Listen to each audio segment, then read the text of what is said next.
It's November 16th, 2023, and you're listening to yet another episode of Radio Free Nintendo. That's right, we're back. You can't stop this train. We've tried. It won't. This is episode 849. Yes. Almost 850. Very exciting. I'm James Jones. We're joined by Guillaume Vayette. Hello, hello. Confirming my counting. Mr. Greg Lay. Ahoy, ahoy, everyone. And Mr. John Lindemann. It's great to be back, James. It's great to have you back, John. Iron Man streak of, what did it get to, 3? It's very exciting. I could feel 4 coming on this time. Anything could happen. Also, yeah, I could feel it. Like this. I think this is 3. I think we're on 3 right now. So, also, whenever you say "good to be back," it makes me feel like you missed an episode, and I know you didn't miss last week's episode. That's and where I get you. My head. That's where I get you. Because I listened to last week's episode in like an art gallery, which is just not appropriate. And at least at one point was looking at Italian masters painting, and you said something, and I had this mental moment of just going, God fucking damn it, while I'm looking at a universally recognized masterpiece, which is definitely not the optimum experience. So don't do that. Do listen to RFN. Don't listen to RFN at places that are supposed to kind of foster quiet meditation. Doesn't work. Well, I mean, I am an artist, so I think it was appropriate that you were listening to it. That's not there. That's not accurate. That's not accurate. See, now I'm imagining John strolling into the museum with his goons who have gaudy jackets with John's face on, and a ghetto blaster just strolling in, Jesus, blasting at Party Man while he threatens to deface every piece of artwork in there except for something he likes that Francis Bacon did. Boys, let's throw craft. Oh. That image is too vivid. I hate it. Yeah, it's artisanal throw crafting. That's the James. worst Maybe part. You should No! hop on board, my friend. No! Oh my God. All right, so I have something for y'all. I was inspired by the conversation about Kangaroo, which I got to enjoy. But you know what? I was surprised to find out about Kangaroo shortly after. But by coincidence, I ran into this completely coincidence. It actually had a cartoon in the Saturday Supercade sort of set of cartoons. What? I know, James, you were on about how bad they were when we were talking about Doug Bowser watched every episode of the Donkey Kong and Donkey Kong Jr. cartoons that were in the Saturday Supercade. You think about that and it's like, okay, yeah, some of the other stuff that would be in there from that time that would make sense. I think like Q-But's in there and stuff. Pitfall. But Kangaroo was in that too. I was shocked. Why? I was shocked. Yeah. It was available, I guess. Anyway, that's horrifying. I was interested in looking up more, we'll say, Donkey Kong inspired games, and figured I'd ask y'all some questions. I've got a few that I've identified that I think are interesting. So let me go pull up my questions real quick, because I wrote them down in 3 different places, because that's how you should do things. And I'm going to start with a game called Crazy Kong. You've probably heard of this one. It's one of the most widely available Donkey Kong. Bootlegs is a tough word here. So Crazy Kong exists. Let me start it this way. Crazy Kong came into existence pretty much right as Donkey Kong was getting going. It was produced under a license. That license existed because Nintendo could not produce enough arcade cabs of Donkey Kong to meet demand. But they didn't want someone else making Donkey Kong cabinets, so they made Crazy Kong. Or rather, they allowed Crazy Kong to be licensed under one condition, which is that it had to stay in Japan. The thing is, the Crazy Kong cabs are a lot simpler than the Donkey Kong cabs. And while the Donkey Kong boards were frequently pirated, the Crazy Kong ones were even easier to pirate, meaning the bootleg got bootlegged. That's not what caused the death of Crazy Kong, though. Crazy Kong died because the company who had licensed it decided to just and made the deal with Nintendo that they would not sell the game outside of Japan, decided to just sell the game outside of Japan. Nintendo won't care, right? Nintendo cared a lot. Nintendo cared immensely, actually. Pressingly, not only did Nintendo sue in that case and get the publication of it stopped outside of Japan, they also then turned around and sued a company that was making bootlegs of Crazy Kong in the United States and got them stopped as well. So Nintendo went after bootlegs of their own bootleg, which is impressive. Now, here's the question for you. Does anyone know what company had the license to make Crazy Kong? And I'm going to give you, there's a hint in the following sentence. The license was exclusively to Japan. This company still exists, by the way. Well, so I think I know where you're going with this, but unfortunately I was looking up Crazy Kong as you were talking. So I see... I see the answer here, but I think maybe you misread it. Okay. Because what I'm seeing, do you want me to say it? Sure. It says it's by Falcon. I think you're right. That you Falcon. misread the. Falcon. You You're thought right. it was. You're right. It isn't Falcon. Yes, you're right. I did misread it. You're right. I did. There's still time to restart this episode. There is. That's fuck it. I don't care. We're gonna keep going. So a company called Falcon, not Falcom. Falcom. Yes. Yeah. I'm fairly confident the place I read it under when I was writing the questions did have the Falcom instead of Falcon, because I'm looking at a different page now, which is unfortunate. So what did Falcon? What else did Falcon do? Interesting question. They're an electronics company from the looks of it. Okay. Or were. So yeah, they're dead. I'm going to assume they're dead because it's hard to search for Falcons because it's a fucking bird. Mm-hmm. Again, why don't people, or if you could look for Falcons games, you just get Atlanta Falcons. Right. Nobody wants that. Not even me. Not even Arthur Blank. Ooh, on the MarioWiki.com, it says Falcon's president was later arrested for unauthorized copying of Donkey Kong Jr. printed circuit boards. He sure was. The ensuing 7-year trial. Yes. 7 years. Ended with a guilty verdict and prison terms for those involved. 7 years. That's amazing. 7 That's years. Amazing. 7 years and a prison term for Donkey Kong Jr.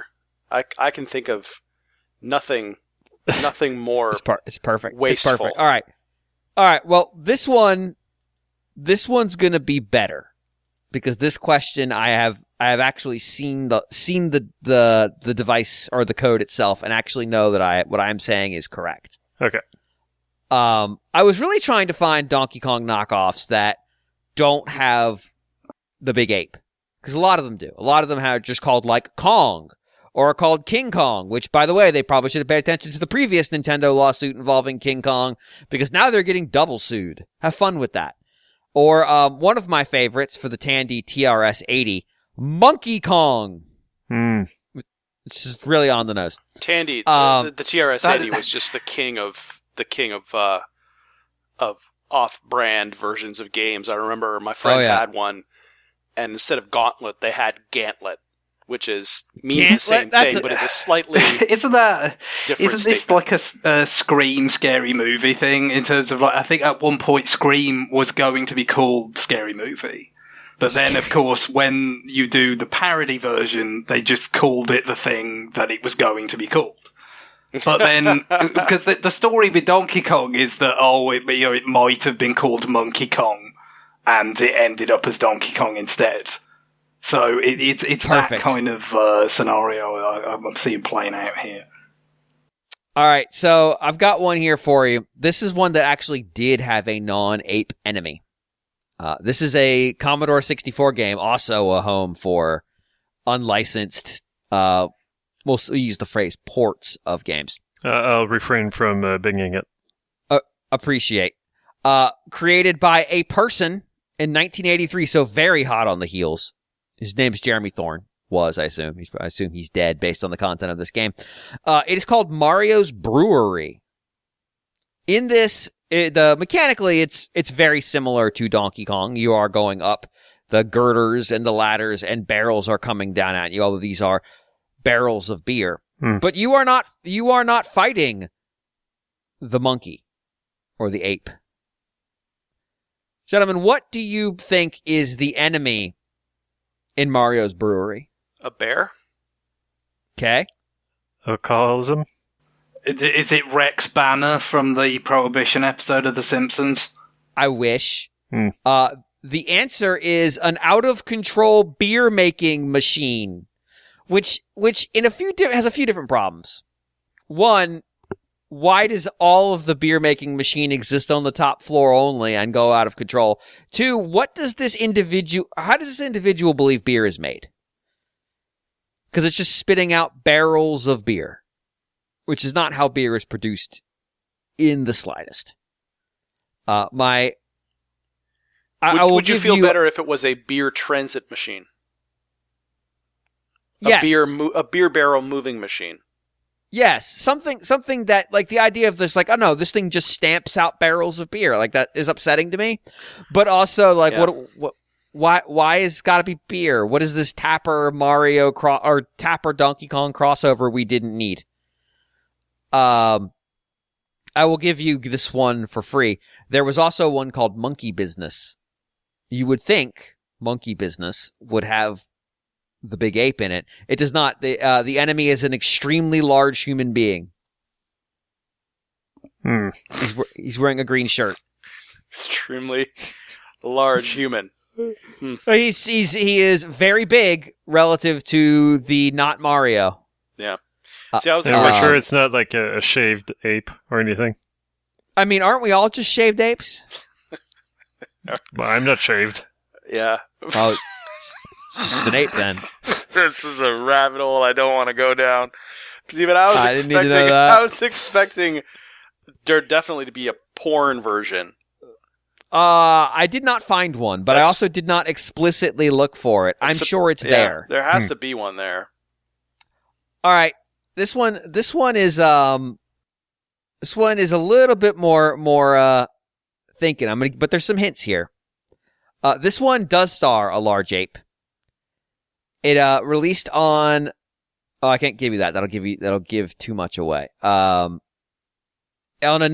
say it's on another system known for unlicensed things. This game is called Wally Kong. Wally. And it was reviewed by Computer Choice magazines as a 2 out of 5, although they liked the fact that his knees bent when he jumped. Anyone want to take a guess where Wally Kong came out? The name's a little bit of a hint. Sounds British. It is very British. What system would Wally Kong have found its way onto? Some Spectrum seems likely. I would have said the Spectrum ZX. It is a Spectrum port of Donkey Kong. Either that or the Amstrad. So was it called the Waldo Kong here, or? Well, it was on the Spectrum, so it never escaped. I want to share this image with y'all, though. I didn't even want to talk about Wally Kong, but this image necessitates being spoken about, although Skype's going to do its thing and just not send the picture. Because Skype's fucking terrible. Why do we use Skype still? Please? Please, Skype? Let me try just sending the image address then. There we go. You can click that. That's the image of Wally Kong. It's dire. But that's not the one that I told y'all ahead of time that, like, oh, I found a picture. It's terrible. Other things I found in place of Donkey Kong were robots, a very large bird who throws barrels at you, a thing I'm not entirely sure what it's supposed to be, a blue monkey, from another Spectrum game, hence the reason it's blue, called Killer Kong. And I sort of gave that one away when I told you he was blue, but my highlight for that one is it came out from a company called Blabby Games, Blaby, which again proves to me that you could have released anything back then. And this is why when people hear about Nintendo limiting you to 2 games or a small number of games a year, this is why it happened. But I want y'all to just look at the image of Killer Kong. Just look at that. It's the look of a killer, for sure. I don't know what to make of that, but that's what they put on store shelves. It looks like a gorilla. It looks like a gorilla that's been in an elevator and he's farted and he thinks he's gotten away with it to this point. Yeah, he knows he just crop dusted that elevator for the rest of the day. He's going to give it a few minutes and then just like giggle and go, "It was me." That's the look so that he's got on his face. This just reminded me that Spectrum box art is just is a rabbit hole of absolute goddamn debauchery that you will never escape from when you start. I was a bit disappointed there weren't more different critters that ended up being Donkey Kong analogs. Everybody just seemed to want to stick with the Kong, I guess because they didn't want to have any ambiguity of what game they were ripping off. So, Beer Machine was the weirdest one I could find on account of A, not being a real thing, and B, also wanted to go wild.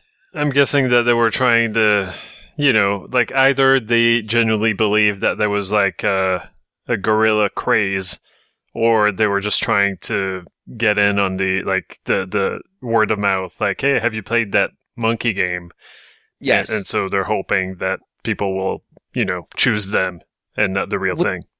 What's amazing is the closest I can find to the release of Donkey Kong, like in terms of like I've made a home port, is like months from the original arcade drop of the game. People were quick to make copies of games back then. It's wild. So Kangaroo is actually a fairly competent, because it's not a complete clone. There's a few of these that aren't like total clones. Wally Kong is a total clone, which is good because it's called fucking Wally Kong. Killer Kong is a little bit different. Killer Kong actually has some things like elevators that show up in later Donkey Kongs. Crazy. What the other thing about the Spectrum I love is like it's not a very capable system, but in the hands of certain developers, it's even less capable than you expect, and so you get to see the entire, pardon the pun, spectrum of skill levels dealing with Spectrum games. So, I was disappointed. Like I was sitting there trying to find. Yeah, there's a Spectrum version of Donkey Kong. It looks like fucking hell. Looks like a TI-83 game. Wow.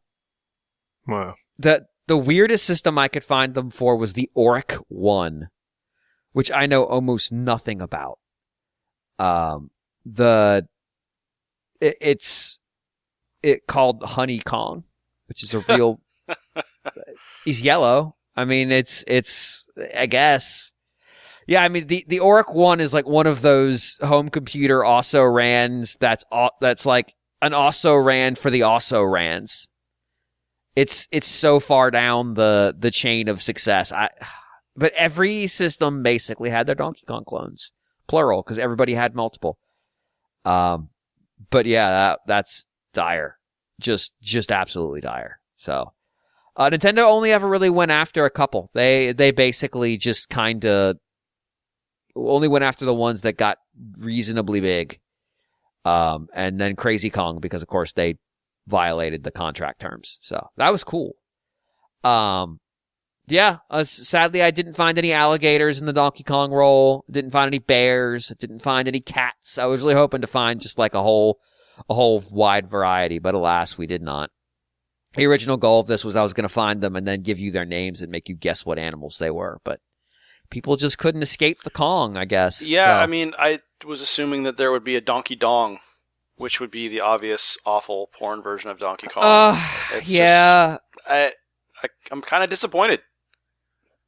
So I'm concerned I'm going to find it if I Google it. It's like, if you Google that term, I would say just prepare yourself. Yeah, I mean, because the problem is you're going to end up with people who have made things since then. Oh, I mean, it's everybody knows the bulk of what you're going to get in any search result for that term. It's just maybe you might want to have safe search set to at least medium. I found someone who's tried to do this research for us and noted that they did not find a game, but they found a movie. But it's more of a King Kong parody. It's a King Kong parody though. So it's yeah, I guess there's not a game out there that I can find well, oh god, I might have just inadvertently. Oh, okay, no. All right, we're safe. These are things people made after the fact. Okay, we're safe. No, I do not believe there is a what was the name of that company that made all those porn games on the Atari 2600? What that made like Custer's Revenge? Beat 'em and eat 'em. Custer's Revenge. Oh man, I forget. Was it Swedish Erotica? I think that's what its name was. Really? Yeah. I think it was. Hold on, let me Google it. This is already gone sideways. I'm not touching this. Like you do your own research. Right. It is Swedish Erotica. You are correct. Well, so actually, it was Mystique. Mystique was the company. Swedish Erotica was the sub-brand of their porn games, which I don't know why the Swedes were dragged into this. They didn't deserve this. Those Swedes, they were very much typecast as erotica lovers in the 80s, for sure. Early 80s especially. They had nothing to do with this. I know. It's like I can tell you as a child, I had a very warped opinion of Swedes. And to this day, I still call them dirty Swedes, and now I realize why. Oh man, the 80s were rough on everybody, is what I'm reading out of this. My favorite part though is that Mystique had a brand, or that was a brand name. Their actual name, I remember this one, is American Multiple Industries, which is absolutely what you name your company when you don't want the police to look at it, but will definitely will definitely cause the police to look at it. Yep. What are they doing? I don't know, but with that name, they're doing something. I just don't believe adults want to shoot down rocket ships, AMI President Stuart Creston said. Jesus Christ. All right. Well, anyway, yeah, that's our show this week. No, I guess we have to do some new business. I'm still playing Day of the Diver. What I will tell you, because I don't have a ton to say on it, because basically I've hit a point where the game is just constantly giving me content that I do not expect to be in this game. It loves doing that. This game, in its promotional material, does not give away what this game actually is. It is very interesting in that respect. I encourage you to play it. I enjoy it immensely. It might make my top 5 games of the year. I've already played it for about 15 hours longer than I played Mario. And I've done everything in Mario except beat the last goddamn stage, which is a nightmare. That stage is an absolute nightmare. So, yeah, this is actually an incredibly long game. I'm just about to finish it. So, yeah, be ready for that. This is not like, I can play this for 10 hours and I'm done. I'm still getting new systems handed to me like 45 hours in. So, yeah, it's fun though. You should give it a look. I've been playing some other stuff, but I'm not really ready to talk about it yet. And I just had this ill-conceived Donkey Kong segment. So I'm going to go ahead and turn new business over to John. It's been a while since you've had some new business. Yeah, I've been playing. I got sucked into Monster Hunter World, frankly. So I've been playing the heck out of that. You're still there? I'm still there, but I did pick up for really, I don't know why. I did pick up the Metal Gear Solid Master Collection. So I can tell you. Well, and it's interesting. I'm playing it on PS5, right? But it's interesting how that game is structured because I thought it would be just you download a game. The whole thing. Right. And you open it up and play it.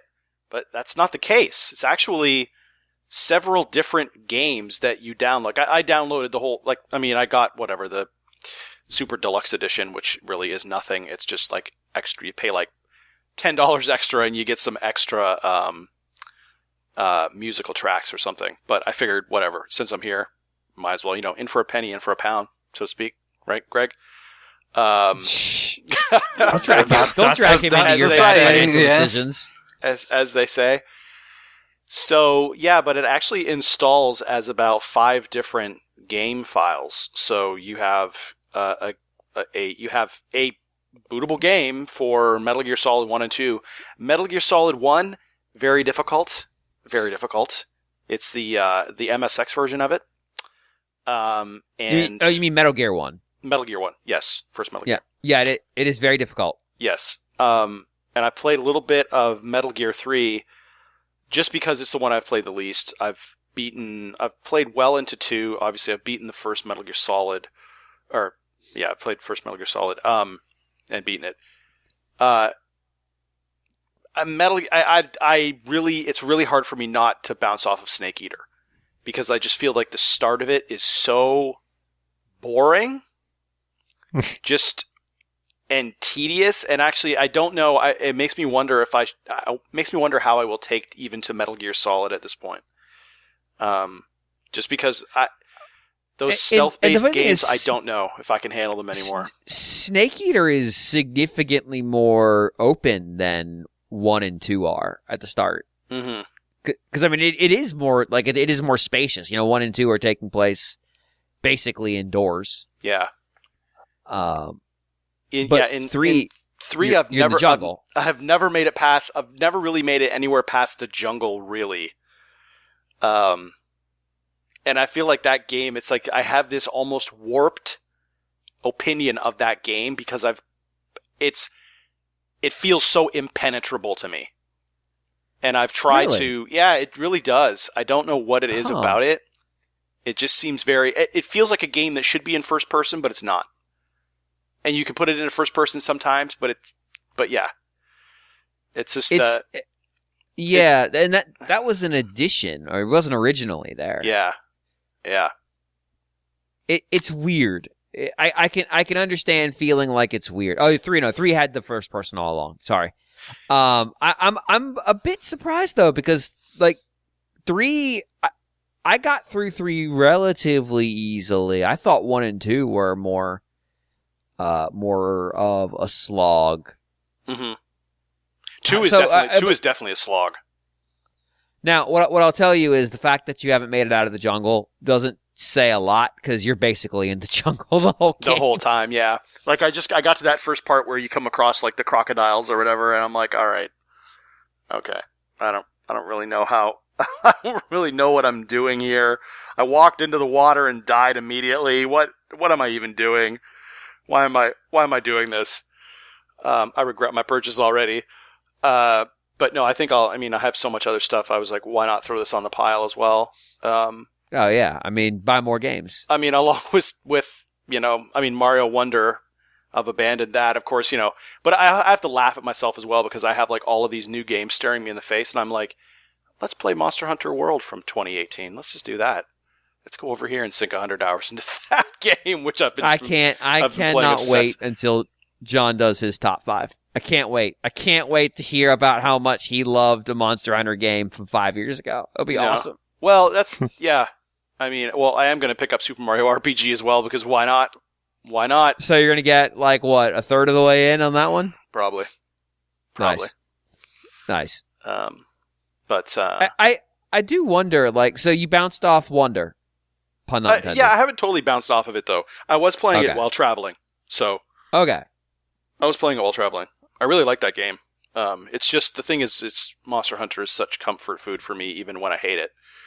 Oh yeah, I get that. Yeah. And Monster Hunter, it's a very clear, path to gratification with that game. It's like, oh, I'm not doing well. I just need to craft more armor. So I just need to go kill this monster 5 times, and then let's continue. But not saying that Wonder is actually difficult at all. It's not. No. It's just like that, getting the hooks in and then sticking with it. Yeah. One thing I actually did finish off as well was the Atari. Finishing it is, you really can't finish this game, but the Atari 50th Anniversary Collection. I actually went through and perused through all the content, which tells an incredible story of how you should never have marketing people running a video game company. Oh, no. It is just remarkable how well they were doing, and then the marketing people took over, and the engineers said, no, everything you're doing is wrong, and the marketing people said, no, engineer, even though you're a super genius who is making games out of practically nothing. Right, out of the concept of games not existing. Yes. And but also the things that they were doing with the technology that they had at hand is just completely bonkers. That they were even making games out of this stuff. And then, you know, like Ray Kassar came in and from Warner Brothers, Warner Brothers bought the company, and then Ray Kassar came in, or Warner Communications, I guess. I'm not too sure what they were at that time, and that everybody hated him, and everybody left, and some guys left to form Activision, and you know, some guys left later on to form Magic, and you know, all of this stuff happened, and it's really fascinating because I mean, it's good to see them kind of coming back a bit, but they were the first Nintendo. I mean, and that's really forgotten at this point, just how big they were and how much of I mean, at one point, the U.S. video game market, they probably had at least a 75% market share with the 2600. I mean, it was just an absolute monster. Oh, yeah. Until they started. It was a small marketplace. But yeah, it was a small marketplace, but I mean, they owned it. Like that was it. The 2600 was absolutely gargantuan. But also, you can see they started to kind of fall into the almost. It's you know, it's in retrospect, it's amazing that Sega did what they did with all of their console related blunders, because Atari had made all of those blunders in the 80s. You know, rushing an underpowered console to market to follow up the 2600, and then following that up, and then pretty much like pushing that to the side, and following that up with like the 7. You know, they put out the 5200, which was underpowered compared to the 2600, not less powered, but it wasn't a jump really. You know, things like not making. I think they wanted to make the 5200 backwards compatible, and right, but it wasn't built to be backwards compatible. No, that's the thing. They purposely didn't do that. They suggested it, and they said, no, we don't want to do that. We want the 5200 to be something totally different. And they're like, that's pretty stupid. And the marketing guys said, yeah, we don't care. And it was a terrible idea. So as I recall, I think the 7800 is backwards compatible. It is. Yeah. It is, but not with 5200, only with the 2600. Yeah. And how stupid is that? I mean, from a consumer standpoint. But what they were amazed at, though, is how even in the late 80s, there were so many 2600s out there that they were still selling games. And they talked to the one game company, and they said, actually, I think it might have been Activision, where they said they had people coming to them in the late 80s and saying, hey, there's a market out there, because we're talking to people at Toys R Us, and people are coming in asking them, where are some new 2600 games? So there's a market out there. So, and the 2600 is just like, it just never goes away, really. People are still making games for it. Yeah. So it's retro stuff like that is in a weird spot. Go ahead, James. So I was born in 86, which is basically after the 2600 is dead. Mm-hmm. Or it should have been. Is effectively dead. They've released 5200 at that point. I don't know if they had released the 7200, because that was meant to be an NES competitor. So probably not. The 7800, yeah. 7800, yeah. That was meant to be a competitor to the NES, which it wasn't. I distinctly remember in Toys R Us seeing Atari games. Again, I was born in 86, which means these memories are at the earliest from like 89. Yep. But probably later. So, because A, I knew what they were, which means I was able to, like, if not read, at least recognize the logo. Yeah. And B, I was able to process that information and say, like, oh, that's a game for the Atari. Which means would have had to know the Atari was a thing, because again, it was after I was born. Well before I was born.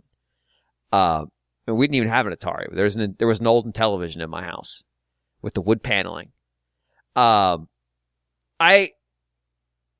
they also did the thing that Sega did where they were pushing like multiple systems at the same time. Yeah.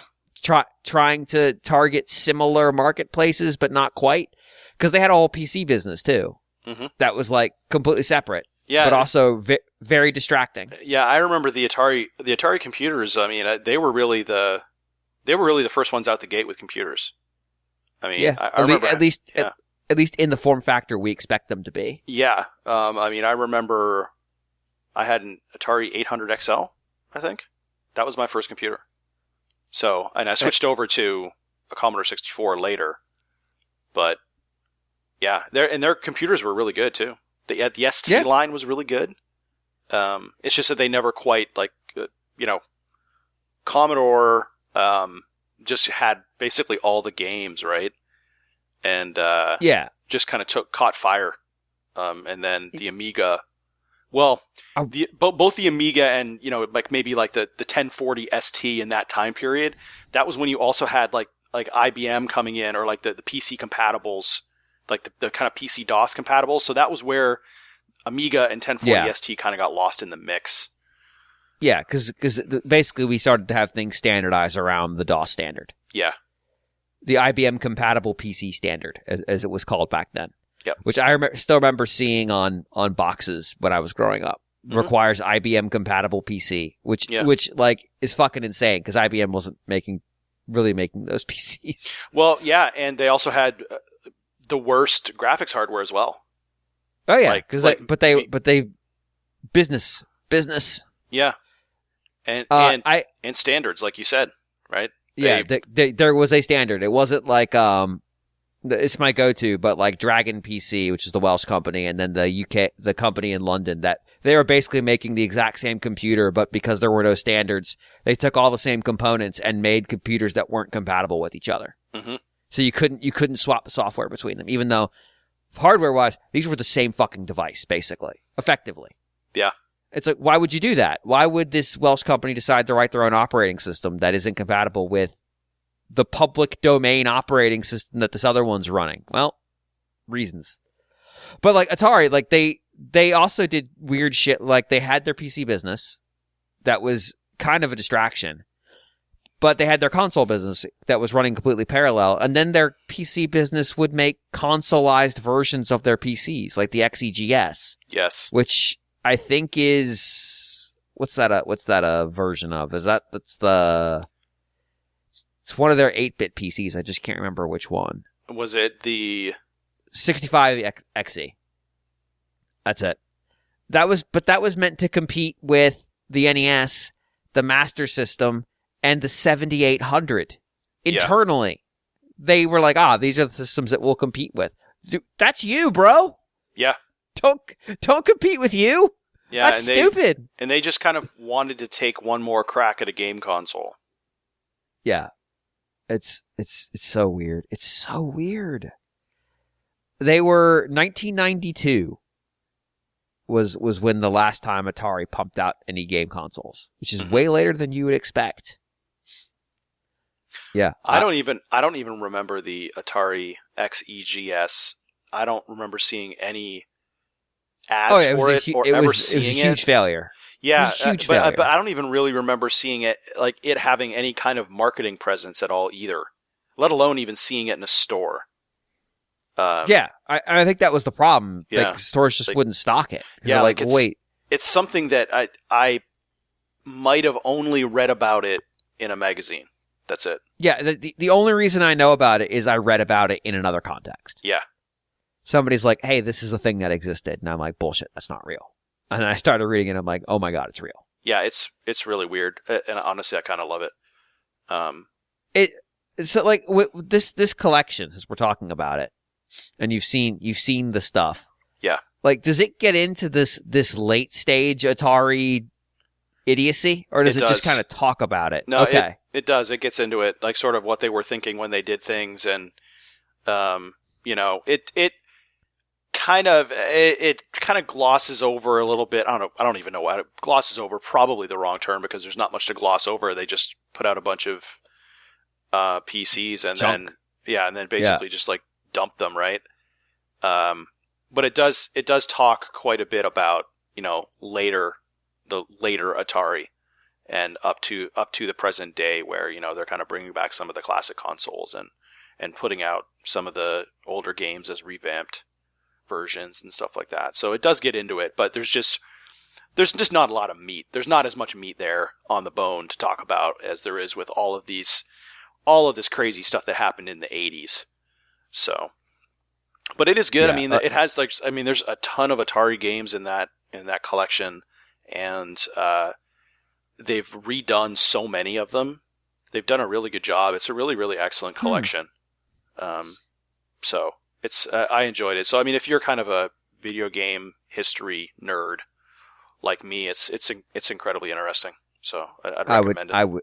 I would never be a video game history nerd as I'm sitting here trying to read about the Panther prototype. Yeah,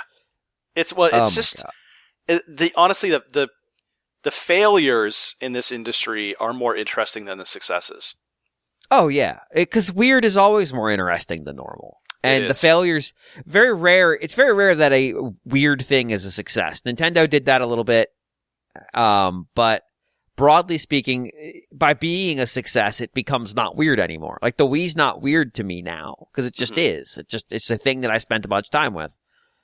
I've become a nerd to the inherent weirdness of that device. Mm-hmm. But the truly insane shit, the stuff that never made it out anywhere, the stuff that's inane or ill-conceived, or just like if you look at it long enough, your eyes will start to burn because it's fundamentally just like your brain starts going like, but why? Why is that? Why would you do that? Why did Atari try to make the Atari 2700? To what end? What was the purpose? What were you trying to accomplish? And there's no answer. Yeah. But the human brain wants to find answers. And that's where things break down. There is like a 52. 52 is the one that's not compatible with anything, and then 78 is compatible with 26. Yeah, okay. Yeah. And then they dropped the Lynx in 89. I don't know. The Lynx is they go into the Lynx. The Lynx is another whole thing where it's another case where they put out the system and immediately realized that people didn't like the battery life, didn't like the size of it, so they phased out the first version and they brought in a newer version that was smaller, and that still didn't sell, and so they eventually threw in the towel on that one. Yeah, the Lynx is 89, mm-hmm. and it's described as losing market share to the Game Boy in its first holiday. It's like, how are you losing market share in your first holiday? Yeah. Like, what? Did you go from 0.1% to 0.01%? What the fuck? Well, I remember the Lynx when it came out, and it just had no compelling games. Yeah. It was expensive, and it had no compelling games. It was color. It had technology that was interesting, but also it was huge. It was so wide. It's the original format of the Lynx is like the bone format, where it's like long and thin. Mm-hmm. It's a very odd piece of hardware. And I can't remember what the revision's more Game Boy like, right? Yeah, it is. But it was interesting. It's an interesting piece of hardware. It has the buttons on the right side in such a way that you can flip it vertical and play it as a vertical system too. Almost like Tate mode. I'm trying to make sense of the fact that Moby Games is considered an Atari spin-off. I find that very strange and disturbing. Mm-hmm. Now, Charles Entertainment Cheese, absolutely an Atari spin-off. Yeah. Which is again, that company was trying to do well. Nolan Bushnell was trying to do way too many things at one time. Mm-hmm. Does the Atari collection talk about Mr. Entertainment Cheese? No, it does not. It should. It absolutely should, because it is a weird part of the story. He shows up. He shows up later. He has an interview with the current Atari CEO. Just talking about. I can't even imagine. Yeah. I mean, the current Atari CEO, he looks like he's about 23. Nice. Good for him. Yeah. But I own Atari. Yeah. I'm the best. But yeah, it's just it's fascinating. It's fascinating to see how they've been sidelined so much, and they're almost like kitsch at this point. Yeah, that's fair. When they used to be Nintendo.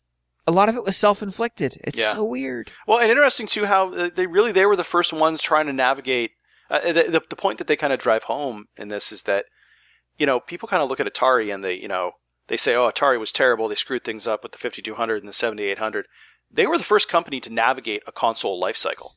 There was nothing before this. Yeah.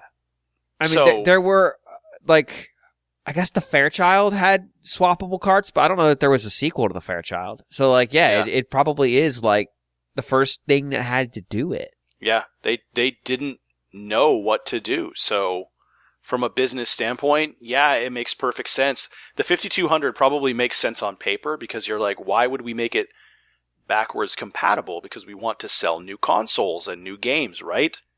Right.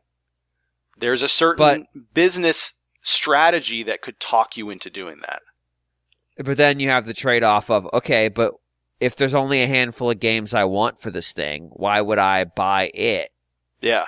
But if I can play all my old games on there, it can serve as a replacement device. Yes. And that part didn't click over, which has an interesting parallel on the Switch right now, Nintendo. Mm-hmm.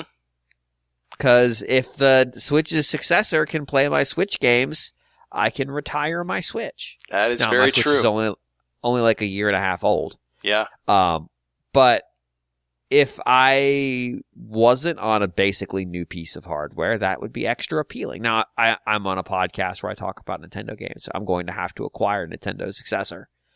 But it would be a more easy transition to make if I went in there with, I don't know how many games I own on Switch now, over 100.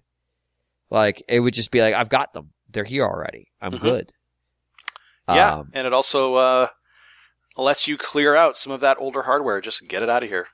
Trade it in or do whatever you need to do. Yeah.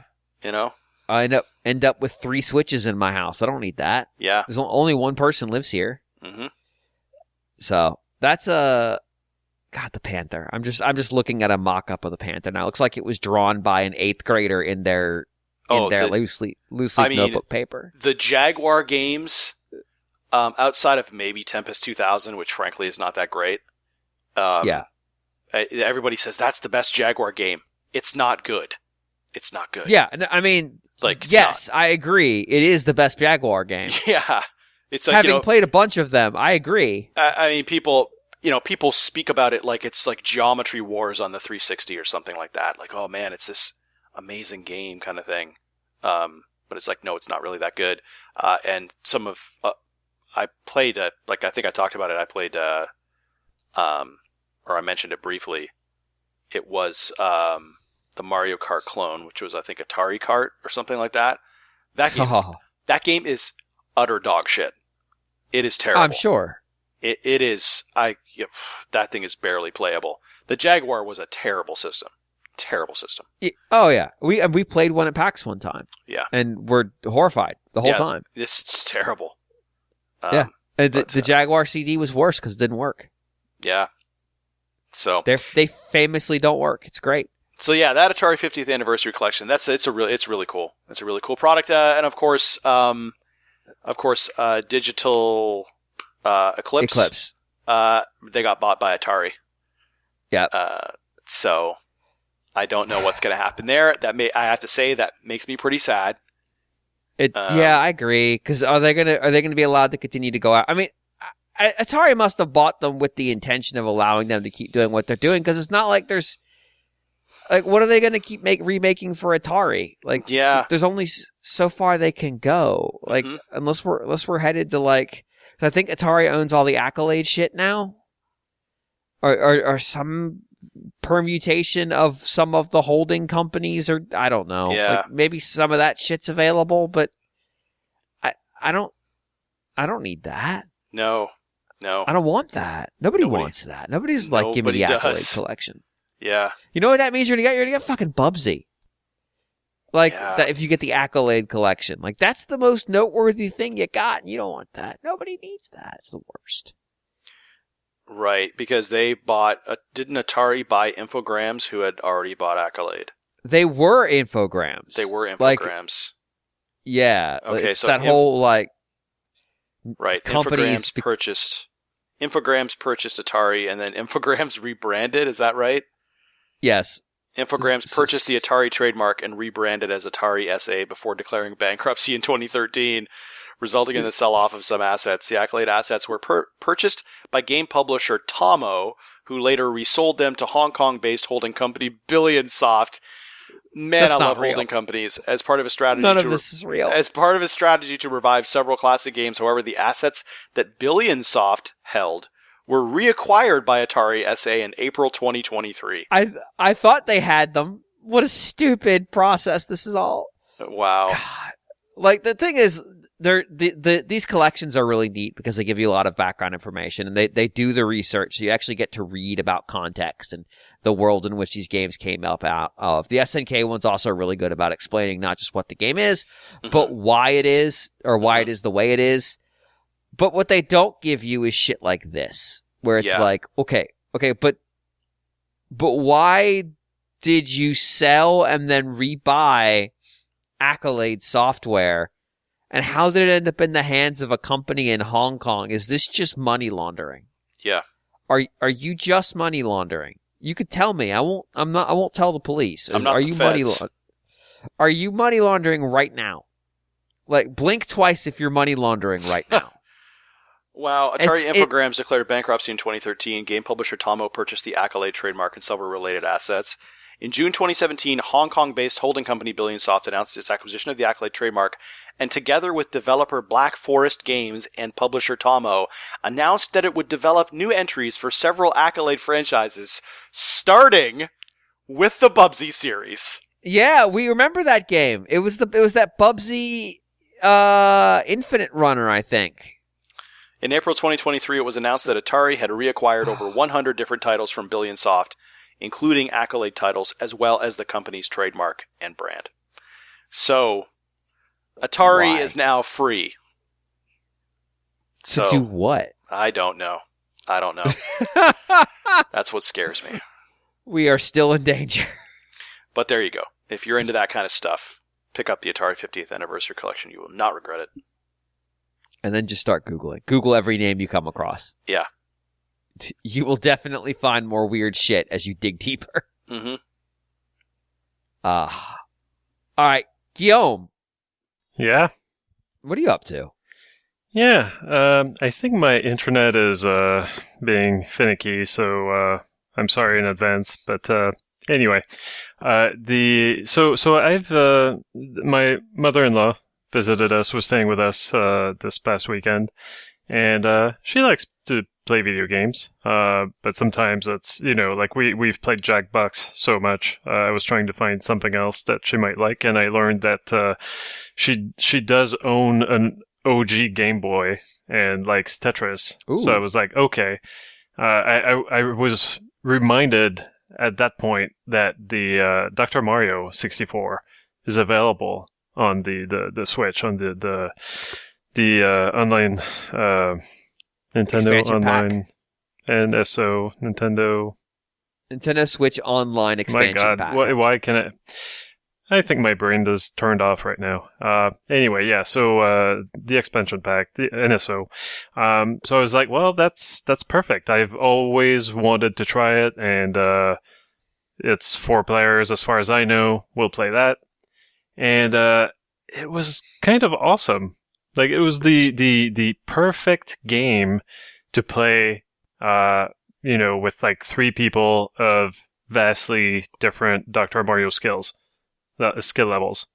I guess I never thought about this before, but like, yeah, you can adjust the speed, from low to medium to high, but also you can adjust the level, which changes the number of viruses that you have to clear.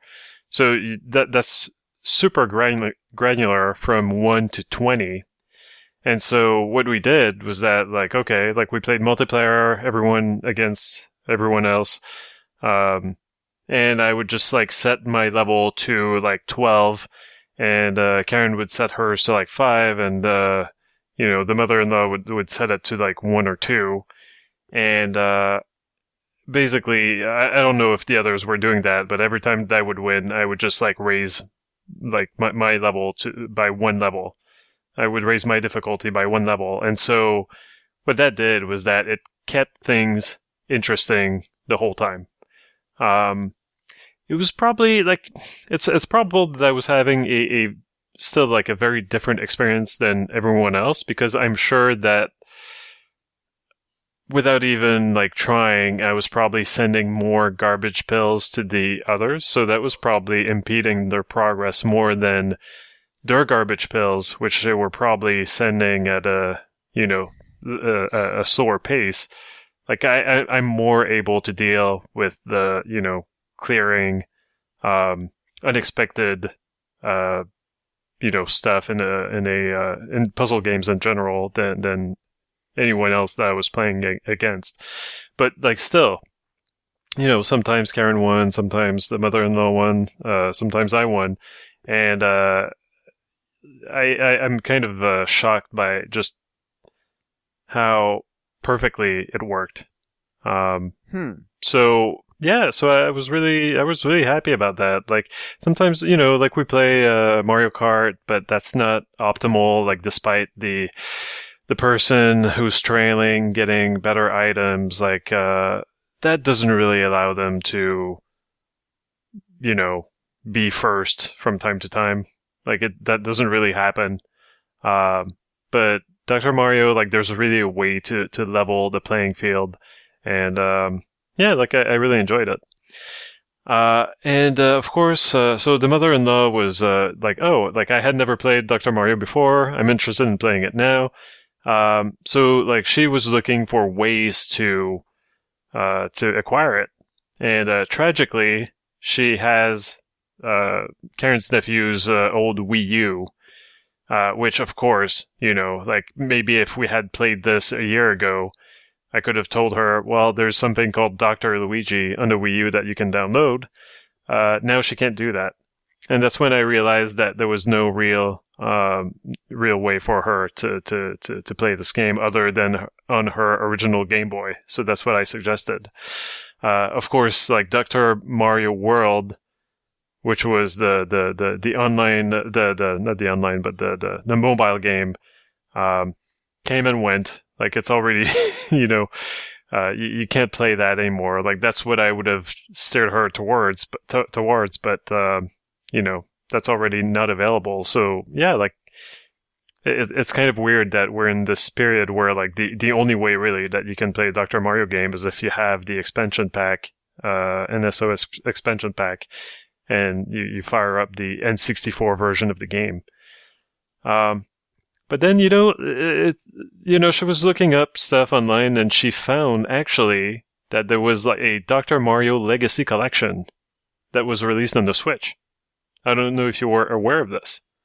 But on this fandom wiki, I'm reading Dr. Mario Legacy Collection is a 2021 compilation of several Dr. Mario puzzle games released on March 21st, 2021 for the Nintendo Switch.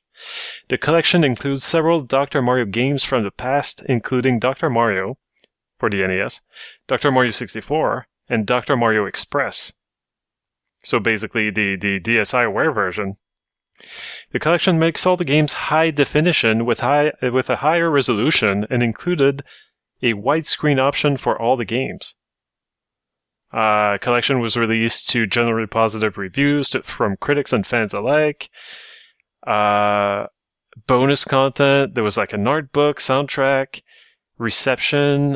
Dr. Mario Legacy Collection received generally positive reviews from critics and fans alike. Although people wanted a new Dr. Mario game for Switch, people say this was a fine compromise.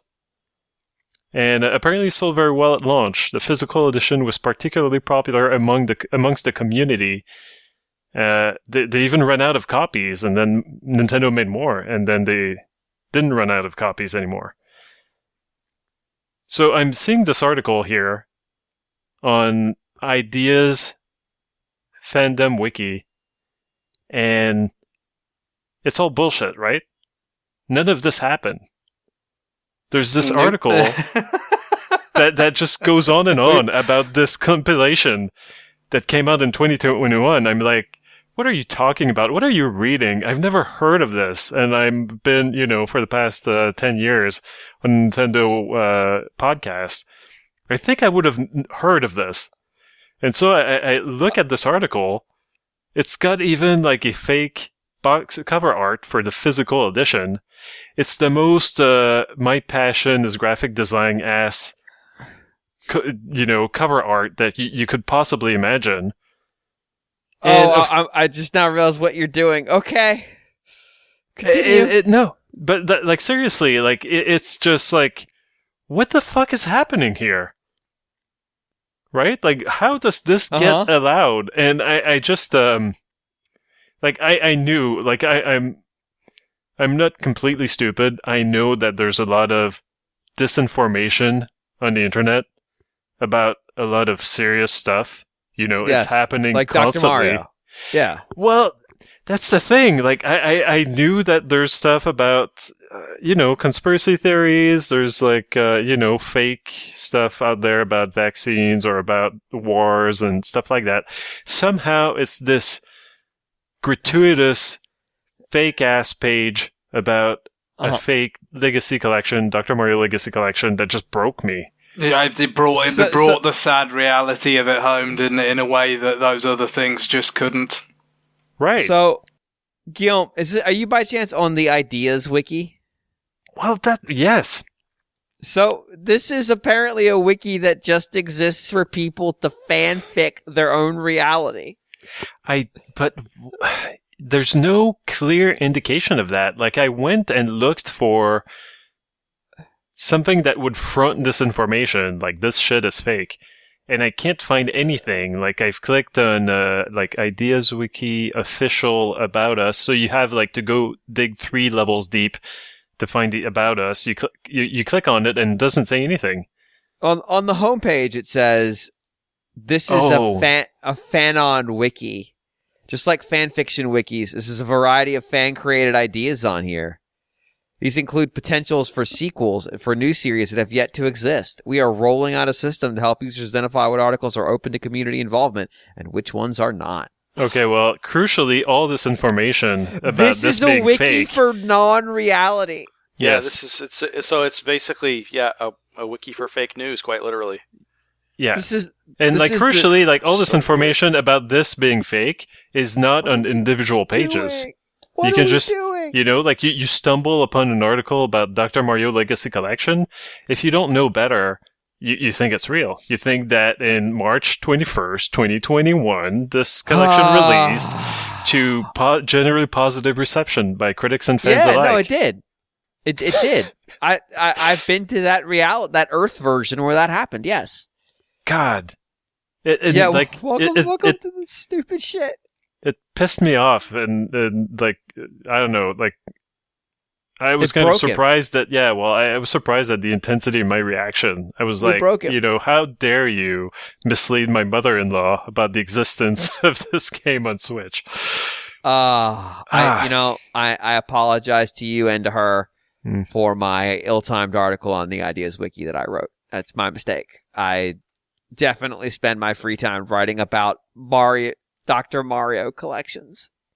Well, I mean, okay, don't get me wrong. That don't exist. Nintendo World Report is a fine website, but don't you think that your what was it, Punch? No. Your alternate reality. No, I proposed those. I was very clear they don't exist. My argument was that they should. Okay. Well, and it wouldn't take much to just turn them into an actual reality. Yes, at least on the fan and wiki. I think the parody on mine is sufficiently obvious that if you fall for it, that's on you, bro. Like this is a conceivable idea that Nintendo would have released a collection of puzzle games because they've done it before.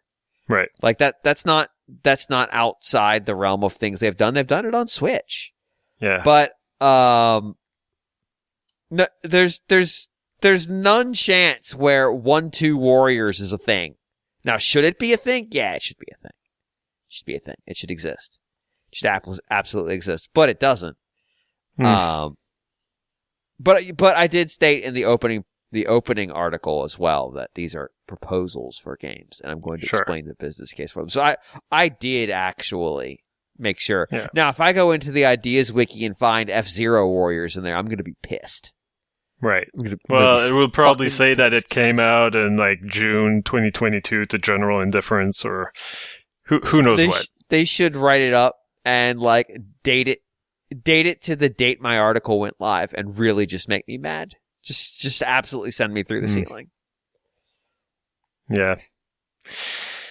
Anyway, so that was fun. Other than that, like, so again, my mother-in-law, this new business is all going to be about her. She was digging through her stuff. Like she's kind of getting rid of old stuff that either she kept or that her children left at home. And amongst those, like, she asked me, like, do you want to check this, to bring this to you? And before coming here, like, she sent me a picture of the ultimate unauthorized Nintendo ! Game strategies. Winning strategies for the 100 top games.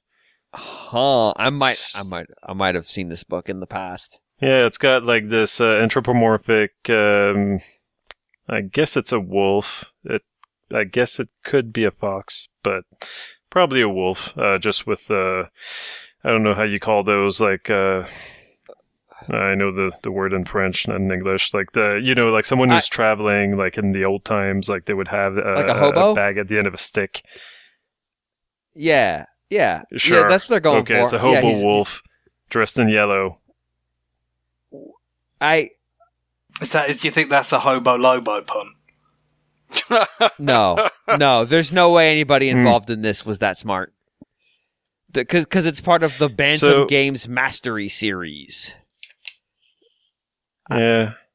So I'm not, I guess, like, there's not that much to say about this other than, the top 100 games of the NES was not all that great.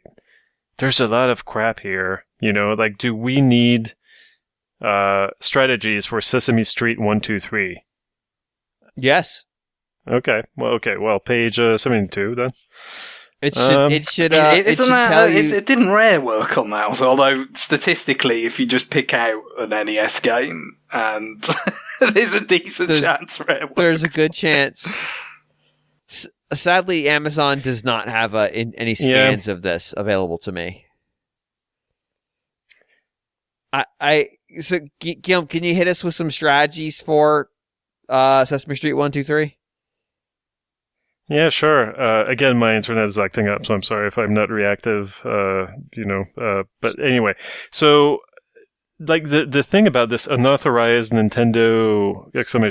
Game strategies is that I think that they just went and talked to various developers, like Western developers, and that's why like this. And they asked them, like, do you have any codes or strategies for your own games?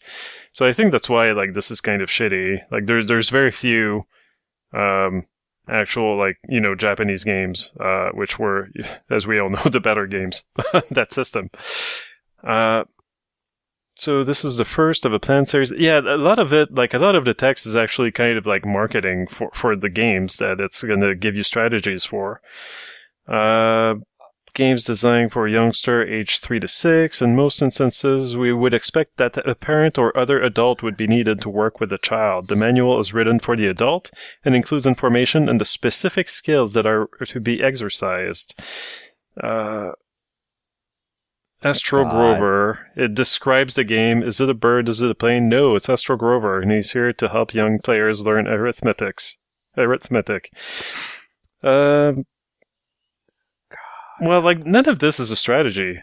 It's just a description of the game. Yeah, basically, and it explains to you how to play it, but like when how to play it means like you count each group of zips and then add them together.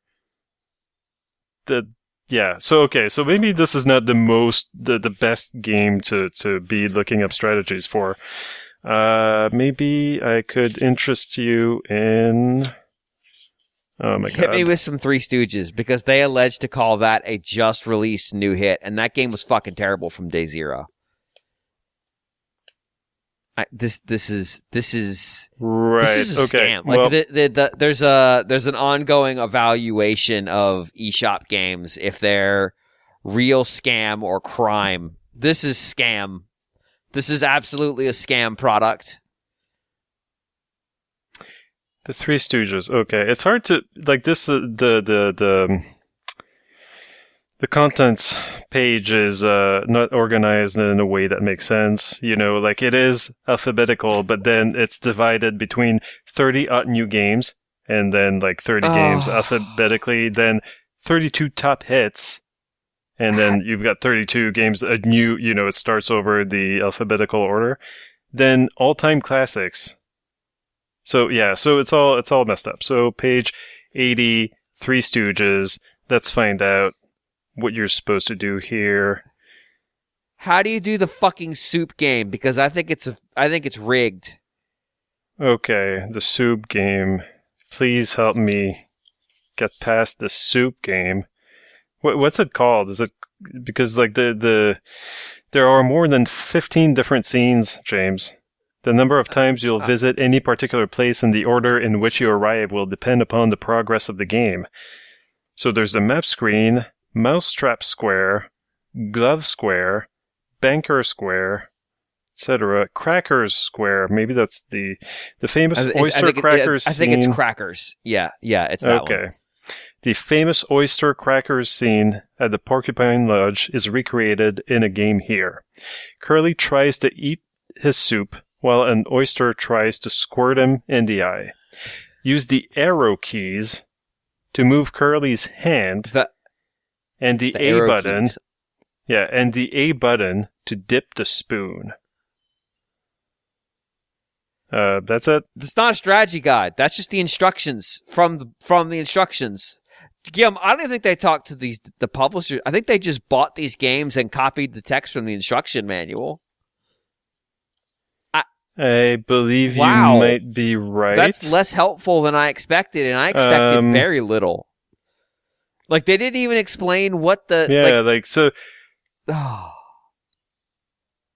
Yeah, after describing each of these 15 scenes, the next section is number of lives. The game is over when the boys come up with a scratch or Moe's hand gets caught in the mousetrap 4 times. Okay?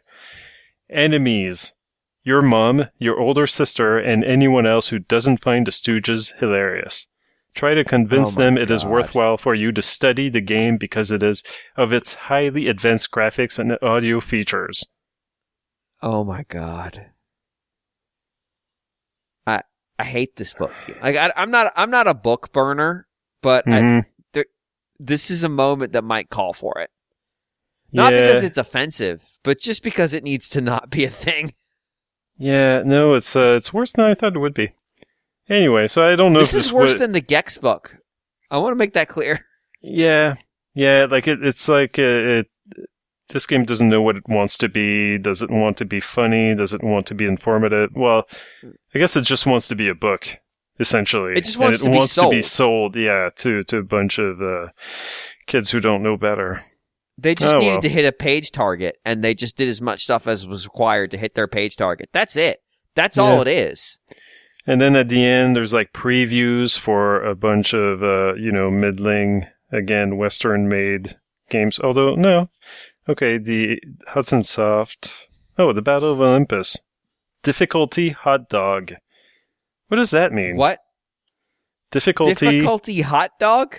Yeah, Bigfoot, difficulty hot dog, Clash at Demon Head, difficulty hot dog. You have to be a hot dog type of gamer, like I guess, like DuckTales, difficulty apprentice. Am I having a stroke? You wish. Is difficulty hot dog a consequence of the lag? Is Guillaume saying something else, John, and you and I are just getting difficulty? No, I just kept saying hot dog. describing- You're perfectly right. Yeah. He is describing Ivan difficulty as Iron a Man hot dog, Stewart's yes. Super Off-Road difficulty hot dog master of the game. So is Hot Dog Master of the Game more difficult?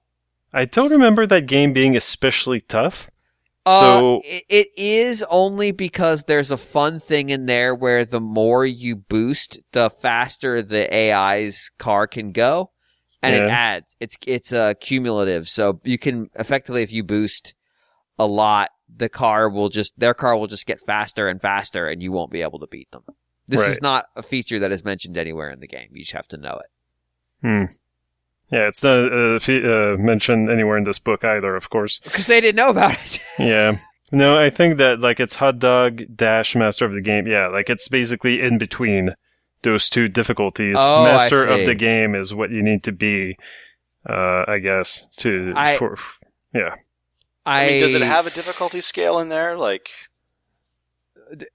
I want it to have a scale, but give no context. It's just a list of phrases. They talk about Koei's Nobunaga's ambition, age 10 to adult, difficulty Age hot 10? dog, difficulty hot dog dash master of the game. The best-selling, most complex simulation game ever released in Japan, Nobunaga's Ambition, arrived in America at the end of 1989. This is a preview, but they say that it already came out. So what is this for? Bookshelves. Yeah. I like the idea that you would rate Nobunaga's Ambition on a scale that includes the word hot dog. Because I'm going to tell you right now, it'd say this game is for 10-year-olds. The first time I tried to play Nobunaga's Ambition, I was like 25, and I just fucking could not. Yeah. So if you have a 10-year-old who is playing successfully Nobunaga's Ambition, you need to do something, because that child is a danger to society. Yeah. Oh, help me out here. Did Super Pinball come out on Game Boy? Or, because HAL America, Super Pinball... Super Pinball on Game Boy? Yeah, I don't remember a game like this, but maybe they're talking about... Maybe this is a game that never came out and it was turned... Well, it would be too early for... I don't think so. It would be too early to have been turned into Kirby Pinball. Super Pinball due out at the end of 1989 or early in 1990 for the Game Boy Portable is packed with pinball power, blah, blah, blah, requiring 8 screens to hold all of the action. Maybe it just didn't come out. Yeah, maybe you've discovered a note of an unreleased... If you have a ROM of the unreleased Super Pinball for Game Boy, send it to us. We'll get it out to the world. Or we won't. Maybe we'll sit on it and tease them that we have the unreleased Pinball Game Boy game that's definitely terrible. There's no chance that's not awful.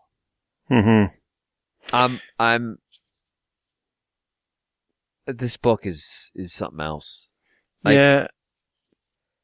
Oh. So I'll just end on this. It's got the... on the last page, you can cut and fill up a form and enclose a check for $19.95 to order 12 issues of the Ultimate Insider newsletter. And I just somehow this fills me with nostalgia with for that time when you would have that in books or magazines, oh yeah, just fill this up, cut this up, mail this with a check to us, and you get our crappy magazine. My favorite one of those was always Zoo Books, because it wasn't a rolling subscription. You sent it in for a year and you got it, and the reason they did that is they made 12 magazines and never made it again. So they just kept reissuing the same magazine every year. It's genius. It's genius. Free Nintendo Sport Bottle when you buy any one of these hot hits from Activision. Stealth, ATF, Ghostbusters, or Three Stooges. Three Stooges is $44.95. And then you get a Super Mario Brothers water bottle. That may or may not be licensed. Yeah. Just call today. What a deal. 1-800-227. They accept Visa, MasterCard, American Express, so yeah. Just call that number. I just immediately start giving them your credit card number. Don't wait. Like don't hold them up. They're busy. They're busy people. Just give it to them right away. They'll appreciate you just handing it over, and you can just hang up. They'll get it. They'll get you what you're looking for. You don't need to worry about it. Yep. I really want that phone number for somebody to call it, and it just goes to something horrible. Look, I just put the information out there. I'm not responsible for what people do with it. I feel like that defense is ironclad and definitely couldn't be challenged in any kind of court of law. Impervious. I don't even know. The only place I can go from this is Craig, what's your new business? Yeah, who does one follow? This scintillating hour of audio so far. The main thing I was going to talk about is the Mario Kart 8 DLC, the last part of the Booster Course Pass. But even though this is a few weeks old now, I still like the idea of setting sort of a personal record for biggest precipitous drop in quality from one new business game to the next. So given that the last game that I talked about was a Super Mario Bros. Wonder, very fine video game, what I'm going to talk about next is not. And so it is going back a few weeks, where it was timed for Halloween, but we had Switch Online again, dropping some sort of spooky games that they had available to kind of put up. It was a little bit of a surprise, because they hadn't long put Mario Party 3 on the NSO expansion pack, but obviously that is the higher tier, whereas this was the basic tier because it was just kind of Famicom and games and a Game Boy game. Now two of them, Devil World. Sorry. Oh, sorry. I just very quickly must say, we did try Mario Party 2 before we tried Dr. Mario. Absolutely no fun was had by anyone. No. So no one has ever had fun. I kind of forgot to mention that, but I think it's important that people know. Okay, carry on. I'm sorry. Fair enough. So you first of all, you had Devil World, the kind of Nintendo, let's try and do a maze chase, Pac-Man type of game from about 84 in Japan that did get a European release on NES of some sort when, it would have been rather old hat, by that point, but it did happen. And subsequently, it's been on European Virtual Consoles before, so I have played it, and I kind of like it to some extent. It's one of these things where it's like Pac-Man is clearly the model. So it's like, okay, we broadly, it's a game like that, but, we've got to make it different, which tends to involve, sort of adding, like, convolutions to it, which don't, I think, overall make it better. And this is a problem that Pac-Man, Namco ran into themselves, making subsequent Pac-Man games. It's just like, the purity of it is very, kind of central to its appeal, I think. And so when you add on sort of bits and bobs, it doesn't tend to make it better, but I still think it's a pretty respectable kind of entry into that sort of game. So it's not that one. That's not the game that constitutes the precipitous drop. Neither is it Nazo no Murasamajo, the kind of sister title to Zelda on the Famicom Disk System in 86, where it was, much more action themed, which is really quite difficult. And again, this has been on virtual consoles before as a sort of import selection, definitely on the on the 3DS virtual console, I believe, everywhere. Unlike Devil World, which, this is like the first American release for Devil World of any sort. It's Satan. Well, yeah, well, of course, that's I imagine a lot of it is probably just to do with the fact that, Maze Chase, the game, Pac-Man clones, whatever you would call them, were considered old hat. By the time you were getting to 86, It was a game from. I know they did release quite a few of the games from the kind of early years of the Famicom's life in Japan as black box games and stuff. But I think the combination of it's got some imagery with crucifixes and stuff, and just the fact that it's considered to be something that was chasing a popular trend that was already a few years old when it was new in Japan, let alone by the time you would have been bringing it there. I think that had a lot to do with it. But yes, there's some imagery, so that would have, kind of hurt its chances as well. Nazo no Murasamajo is quite an, sort of interesting, enjoyable game. Very difficult though. So again, it's not that. No, the third game, the one I had never played before because it's never been re-released before, and I never expected to be re-released at all in any form because it's one of the few games you can say has been, in some sense, formally disavowed as a video game by its publisher. I like where this is going. Is Castlevania Legends, the Game Boy Castlevania from about 97. So It's a very peculiar game in so many ways, in that it seems so late for like a black and white Game Boy game, so many years after Belmont's Revenge, the second, which came relatively quickly after Castlevania The Adventure, which, as we've covered many times, is not the Castlevania The Adventure is not very good. Certainly the Belmont's Revenge is a much better take on that kind of Castlevania game. It's not entirely different. It keeps a lot of the sort of weird, like, trappings of that game in terms of, like, okay, let's have a bunch of ropes instead of stairs and so forth.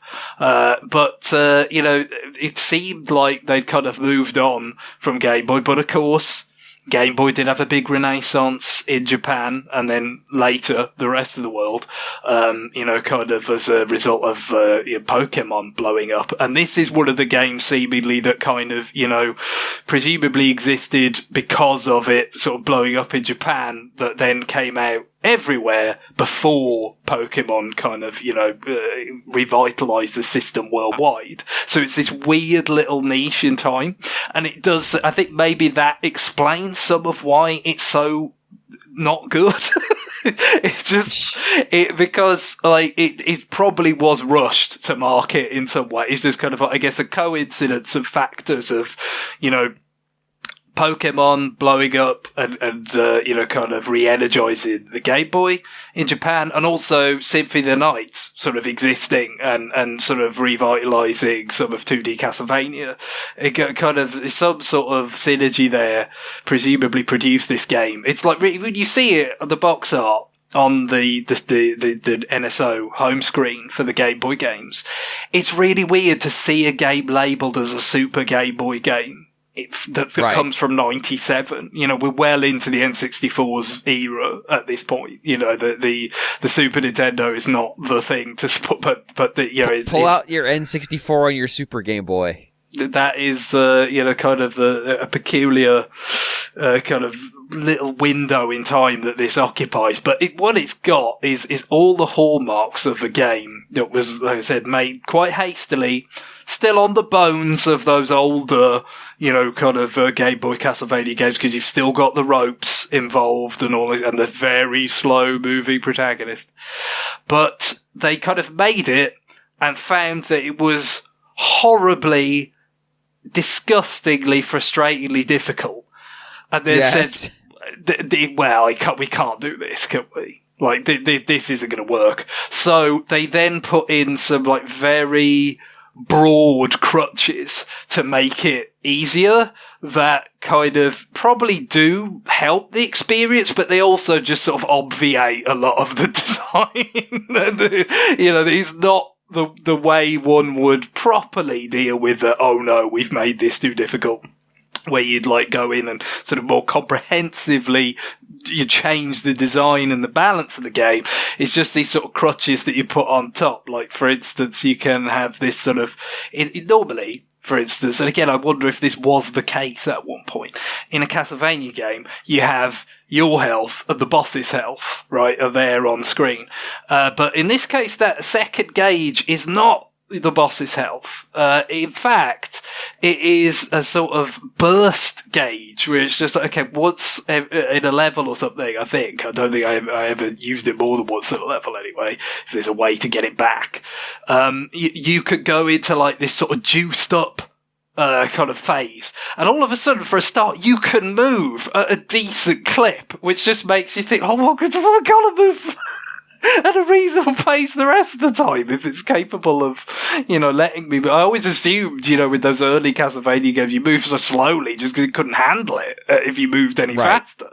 But I mean, and to be fair, if you get a few enemies on screen, even here, years later, when, it's still the same hardware, but they know more about it and, how to sort of coax a better performance out of it with sort of efficient programming, presumably, it does run into some trouble with multiple enemies on screen at once. But no, when you go into this burst mode, you move quicker and, you can just sort of, especially if you're fighting a boss and you sort of want to get your licks in, that, you could use that and, get the job done. So it just feels like this very crude thing of like, okay, we've made it too hard, put some stuff in to make it easier, and then it just becomes kind of it's just a procession for the most part, really. So I finished it pretty quickly.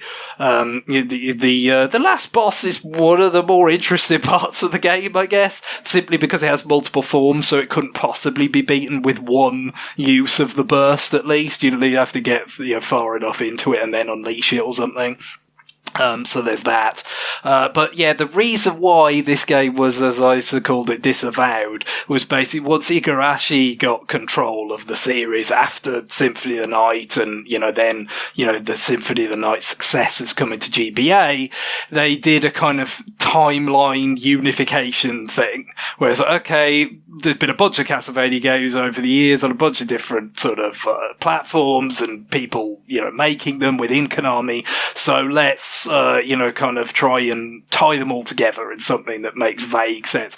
And it was like, I think maybe it's the N64 games as well. Or like, no, they don't fit in. But this one was definitely deleted from the continuity because it positioned itself as a sort of origin story for the series in that you are playing as the mother of all the Belmonts. Who it's implied that, the Belmont line is her and Alucard starting it. And yes, you get to fight Alucard at one point and they have a kind of little bit of dialogue about how she's gonna go and destroy Dracula now. And then, I guess it was that. And then they're like, well, you clean up well and, start singing off. I think they were already in a relationship. It's terse dialogue, so I don't, I wouldn't. I'm sure there are many potential interpretations of it, but that seemed to be what I was. It's like, they've already had the thing going on, but like he's like, no, you shouldn't be trying to fight Dracula, you'll die, and then she bests him, and he's like, maybe you won't. All right, go on then. That presumably is some of the things that Igarashi's like, nah, this doesn't really fit with my vision of how it started. And then he did, was it Lament of Innocence? I want to say, which, which I've never played. I would kind of, like this, I would be interested to try it, although I think it's meant to be a considerably better game than this is. But just to see, even if it isn't entirely successful, Castlevania is one of those series, having played as many of the games as I have, where there's always an interest level in like, okay, what did they do with it? How did they kind of try and tie it to other games, change things up from other games? All those things, it's always of interest to me. So it's one of those games that I've always heard about as being not very good, even if I would say it's more enjoyable than Castlevania the Adventure, just because, it's not as depressingly slow. And, you can sort of cheese it and see some, kind of more enjoyable elements like the bosses. So there's that. But it has some peculiar choices, like this whole thing of the, sub-weapons, from the classic games, still not being present, but they are discoverable as like hidden items that, you know, that you get like a better ending if you get to the end with these, like with the axe and the holy water and the, you know, the cross and all that. You know, like that's a really weird choice. But what you do get is like a sort of spell that changes per level as your kind of replacement for the sub-weapons. And it's, on one hand, it's like, well, this could be kind of a smart change if it's like, okay, well, no, we're, you know, maybe designing each of those levels around that capability, you know, very specifically. And, you know, therefore you could have a different feel from level to level, rather than, you know, the classic Castlevania sometimes, especially, you know, the NES games, where it's like, no, once you get one of the sub-weapons and the triple, you don't want to change, do you? You just want to keep working, you know, triple boomerangs or triple holy water, basically. So I kind of thought that's not a terrible idea. The problem is there isn't any of that design, you know, going on that I can tell. You know what I mean? It isn't specifically designed around, oh, well, in this level, your spell is like more like a kind of screen destroying thing, whereas in another level, your spell is kind of like more like a sub-weapon. It's just like an attack that shoots out in front of you. There isn't anything that really suggests that they meaningfully, you know, crafted any of the layouts around it. Oftentimes the layouts are so sort of haphazard, it's hard to see much logic at all. Included some, again, I guess, pursuant to this business of, oh, well, you can explore a bit and find the old sub-weapons as like these hidden items. You get these bits where it's just like, oh no, you're in a sort of pit now where zombies or something just spawn for a while and it achieves nothing. It's very hard. It's weird. It's hard to know exactly what the line of thought was at times, but it is. If there was one, or if indeed there was, I imagine again. This was the Nagoya group at Konami, which I don't remember seeing them credited on very many things, I have to say, over the around this time myself. But I'm sure they weren't given terribly much. It was just like, oh, you know, Game Boy, that's a thing again, is it? Let's put something out on it, you know, post haste, and this is the result. But it was one of these things where it's like, I'd resigned myself to never playing it because I was like, well, I'm not going to actually pay money for this. Because it's not meant to be very good, but I would kind of like to play it, and NSO inexplicably delivers somehow. Like it's I guess all you can say is this is like the one thing that Konami absolutely weren't gonna like monetize in a collection, so therefore, you know, it kind of makes sense that it would show up, but you know, it's a shame that it isn't better to go along with that, although I guess, you know, it wouldn't be, would it? But still, I'm glad I got the chance to play it. I will say though, I really wish, because like, it did kind of cross my mind, this scenario of like, oh, they put out, you know, spooky themed games on Halloween. I wish they'd just put like Gargoyle's Quest 2 on the, you know, the NES, NSO instead, you know, that's actually quite good. And it's the one game in that trilogy that isn't on there. And I thought, well, you know, this Halloween, you know, they've launched Game Boy games and Gargoyle's Quest 1 is there, so they could do it. And then, no, they didn't. And we got Castlevania Legends instead. But still, it was interesting. It was an interesting thing, even if it's not good, really, at all. Even the music's not that great. I mean, there's a version of Bloody Tears up front, which is not bad, but, you know, after that, it's just kind of, certainly compared to Belmont's Revenge, which has a great, original Game Boy soundtrack, it's not close to that, nowhere near. I think the issue here is that they can't have made Castlevania Legends because they've already said Castlevania The Adventure is the definitive adventure. It was the adventure, wasn't it? Yeah, it's true.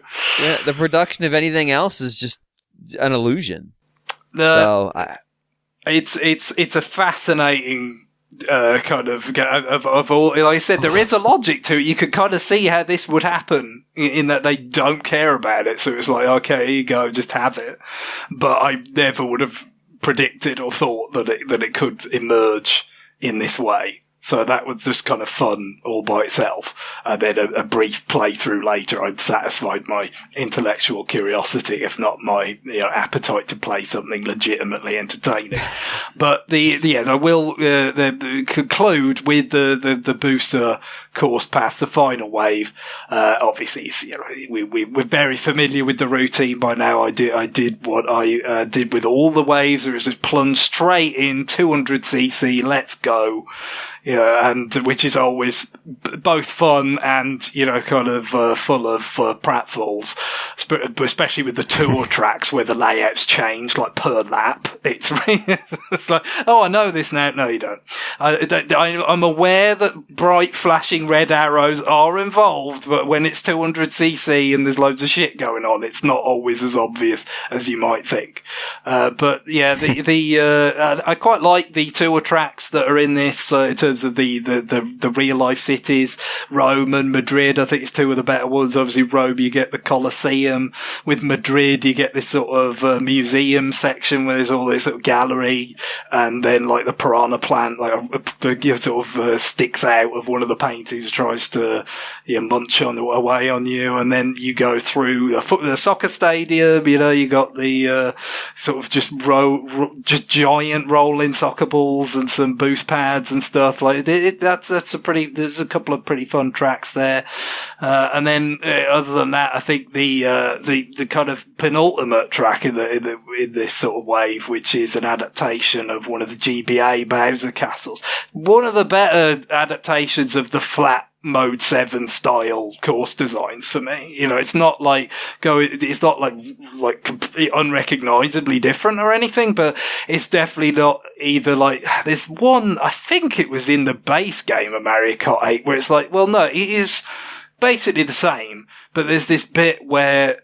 you've just got some anti-grav and the course just goes up at a 45-degree angle, and that's it for like one corner. Right. It's like Mario Circuit 3 or something. Yeah, it's like, what is that? You know what I mean? Like, at least with this, it felt definitely a higher standard and just a bit more kind of, again, not drastic, but just better use of changes in elevation and the anti-grav stuff. So, I like that. And again, play at 200cc is pretty crazy. It goes by really, really fast. You almost feel like this could use with another lap. Like, not like Baby Park or something where you got was that 7 laps? But, maybe one more just because it goes so fast. You kind of don't want it to finish so quickly. But that's a sort of a compliment, I would say.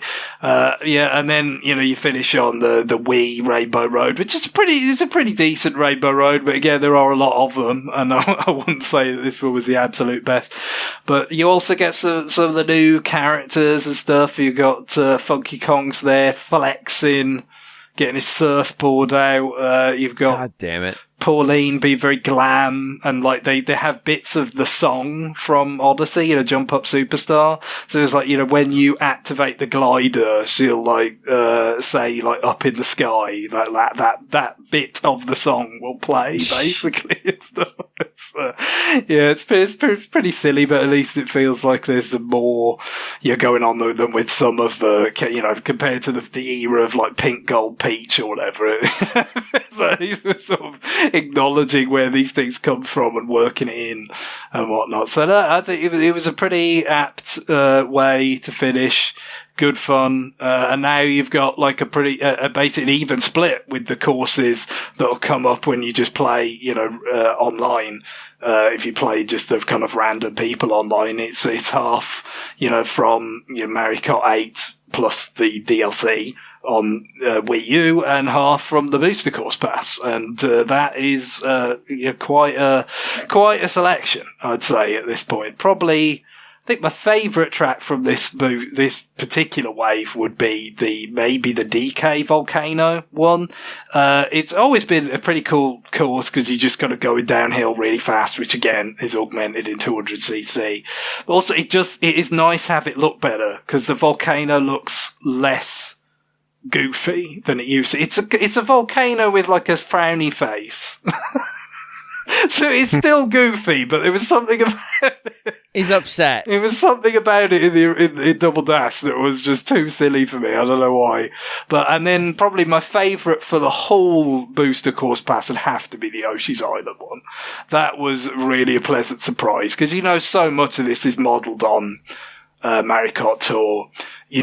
Obviously a lot of them are just bringing courses back from previous games. So something like that felt, more genuinely new, but also, full of, loving attention to detail and references from, the Mario series, but obviously kind of a slightly less well-travelled part of it for Mario Kart, because it's Yoshi's Island and the music and everything.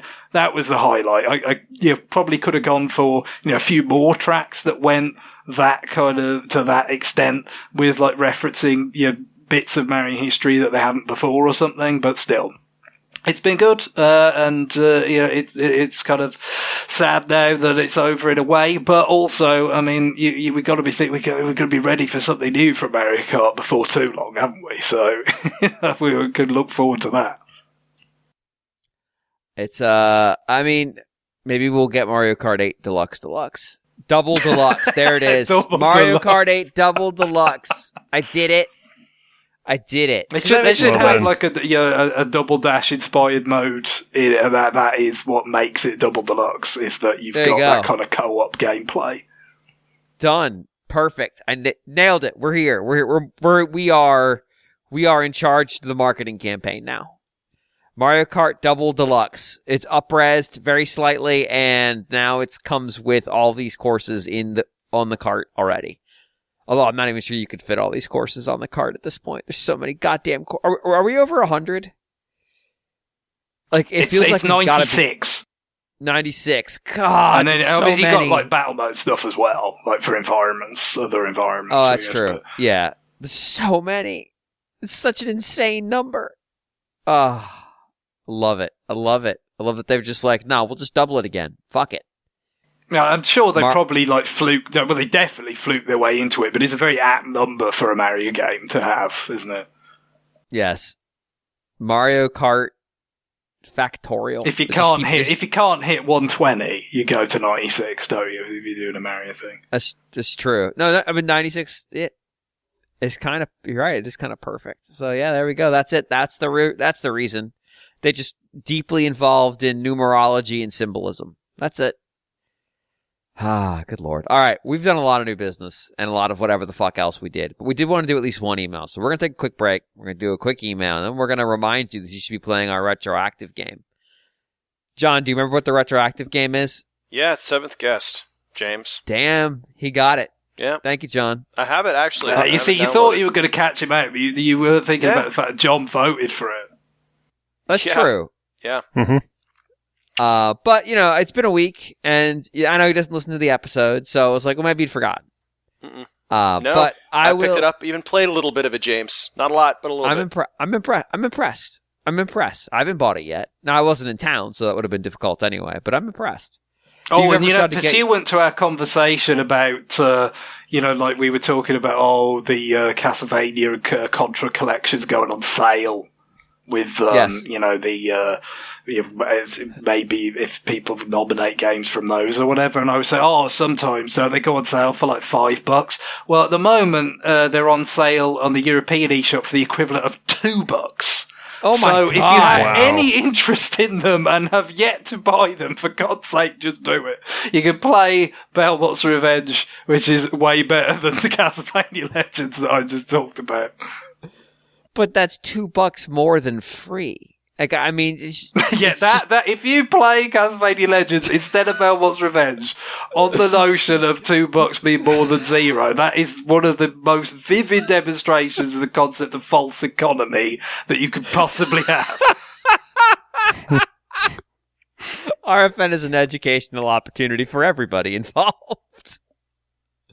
All right, we're going to take a quick break. We'll come back, we'll do an email, and then we're going to call it. So, stay tuned.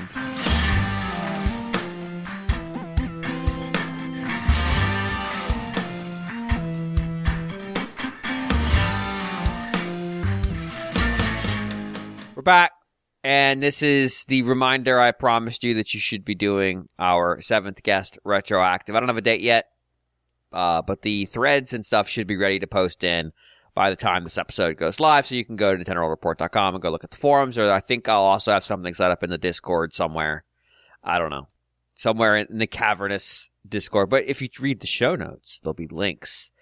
You should read the show notes, because sometimes I write them many, many, many feet underground, like I did last week on a phone. So, you ever know. Like, sometimes I put show notes in there that are really simple. Sometimes I put my heart into it. So, give them a look, please. Now, that makes it sound like we might find your show notes like the way the Fellowship finds, the account in Barlin's tomb in Fellowship of the Ring. It's not. It's no not, recollection of this place. It's not wrong. It's fine. The time where people kept asking why the feed wasn't updating when it was an entire paragraph devoted to that broke me. It was like, there's an entire fucking paragraph about that. Please, I'm begging you, stop. So yeah, that was a nightmare. So right now, everything's working great. So you can go read that, and there'll be links to the places where you can post your comments about 7th guest. But that's not what we're here to talk about right now. We're here to do an email. And I'm going to read the email, and then we will get on with that. But this is from Eric from the World. That's how he describes... I can't... Sure. Dear gents of gaming, parenthetical, and ladies if applicable. Not today.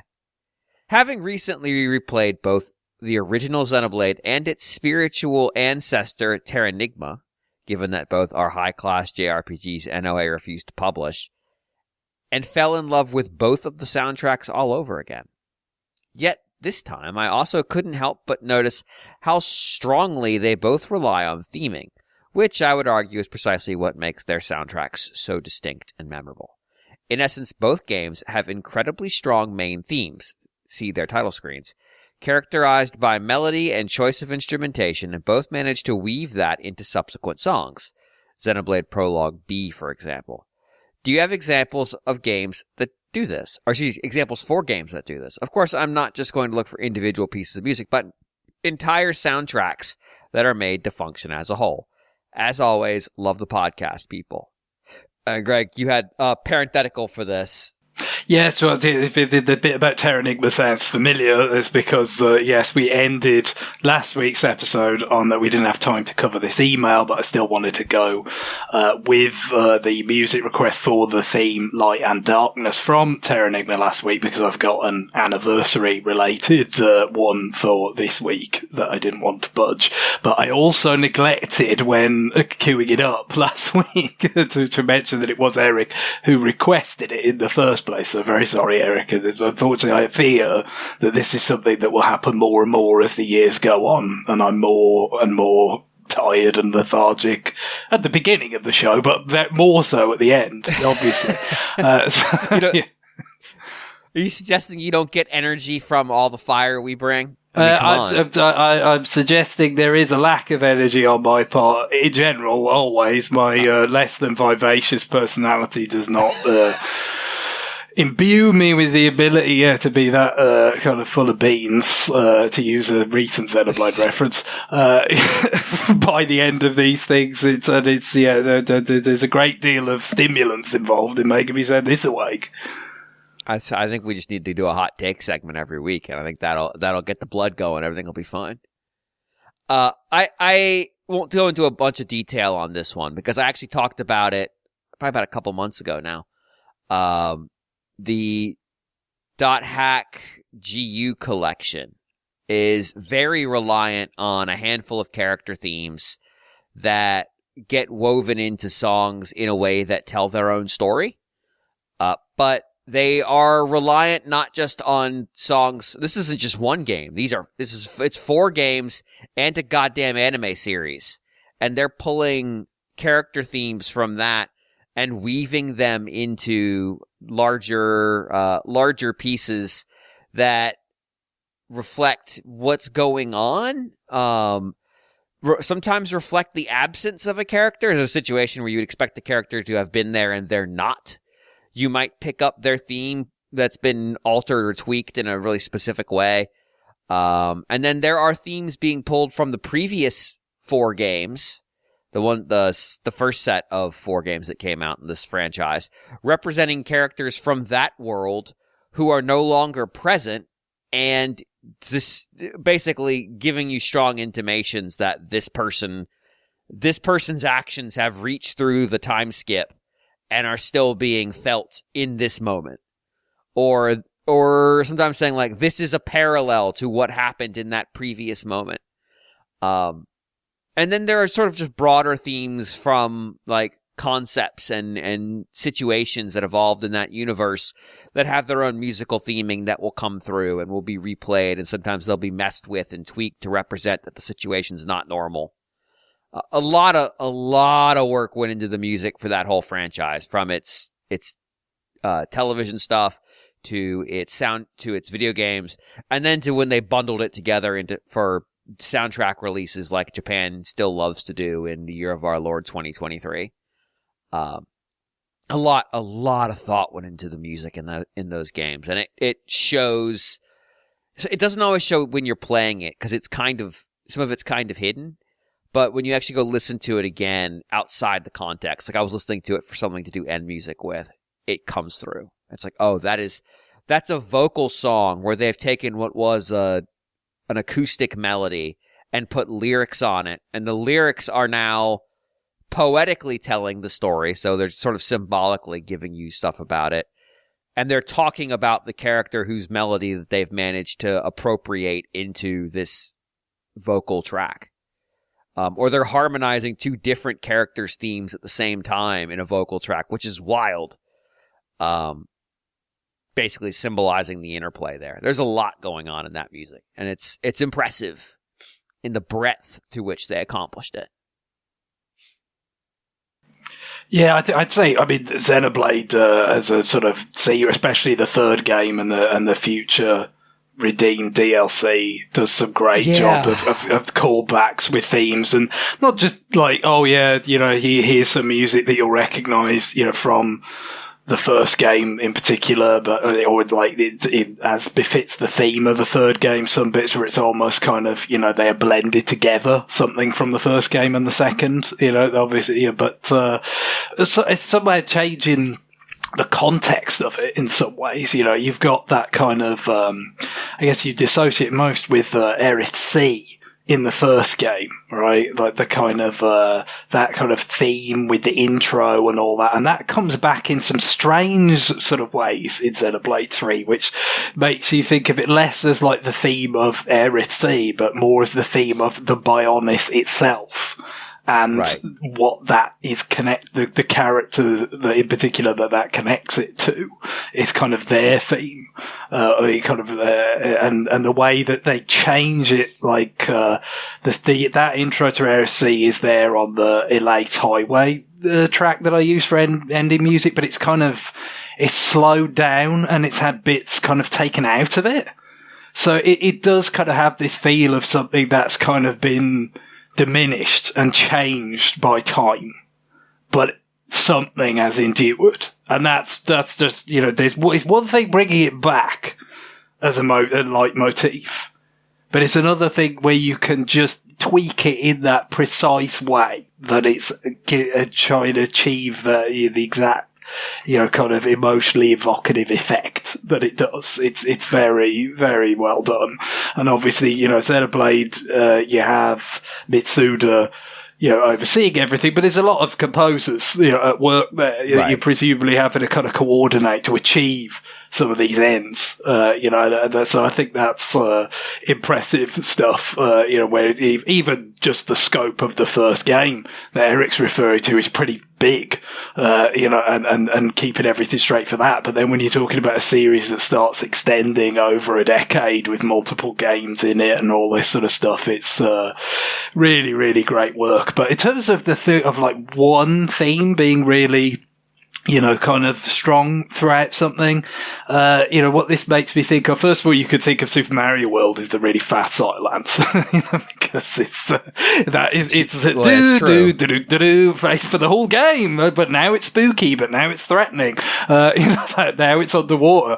But the one that kind of slow rolled me a bit like what James was talking about something sort of, changing when you listen to it outside of the game, when you're not as sort of taken up with actually playing the thing, was Resident Evil 2, the original Resident Evil 2, before it was remade. Because I played the N64 version of that back in the 99 or whenever it came out.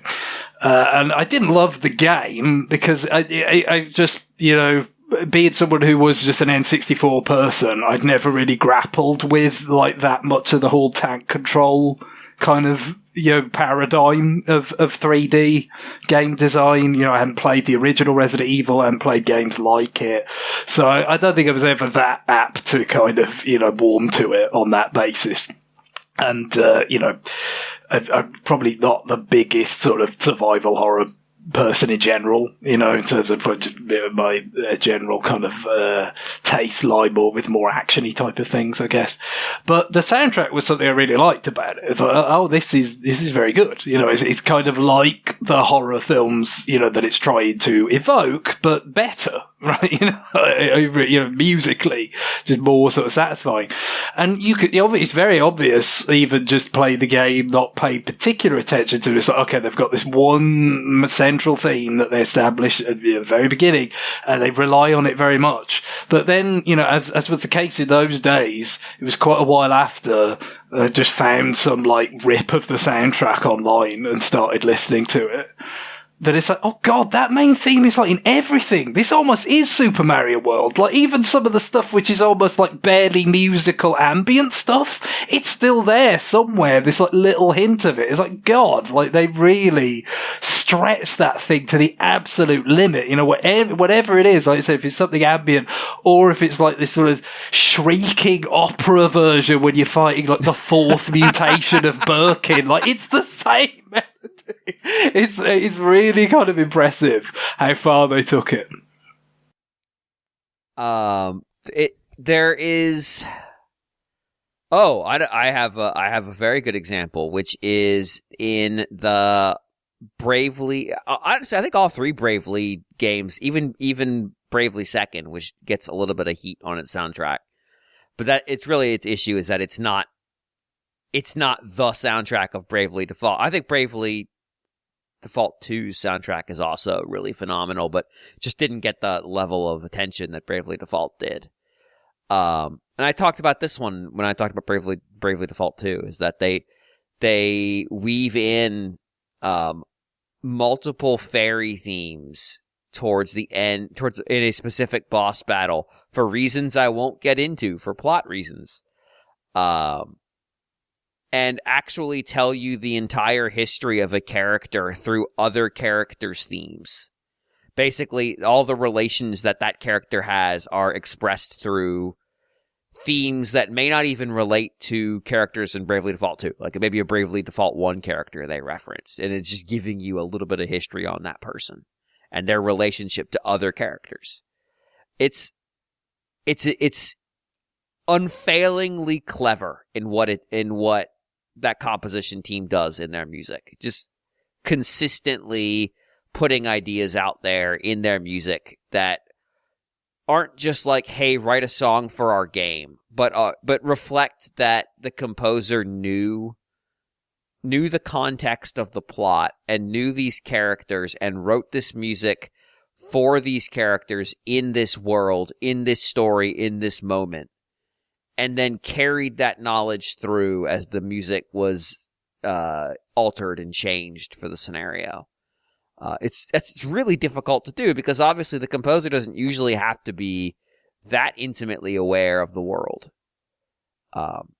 You get your notes on what the character's like, and you get your story beats, and I need a song for this scenario. But to tell the story of a character by their music during a boss fight that's some fucking hard work, to say the least. But the battle themes in those Bravely games, like the Bravely Default 3, the third Bravely game, the battle themes all start with a similar open, and then they mutate depending on the nature of the boss you're fighting.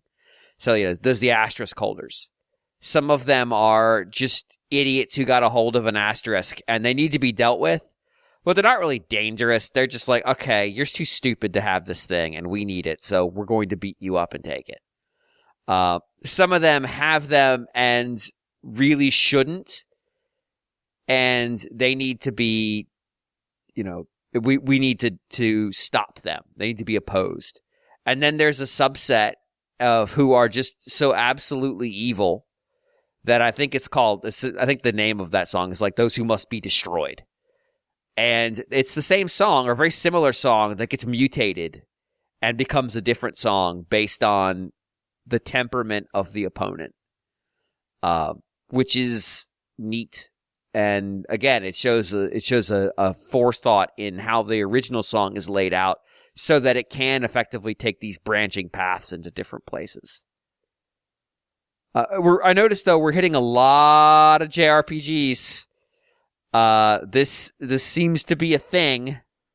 No, it is, but I mean, if you want a non-JRPG in terms of the game, but it involves a lot of JRPG pedigree when it comes to the composers, that I think, does a pretty good job of, managing its motifs, even as it's a pretty, a sizable group. I think it's five separate composers.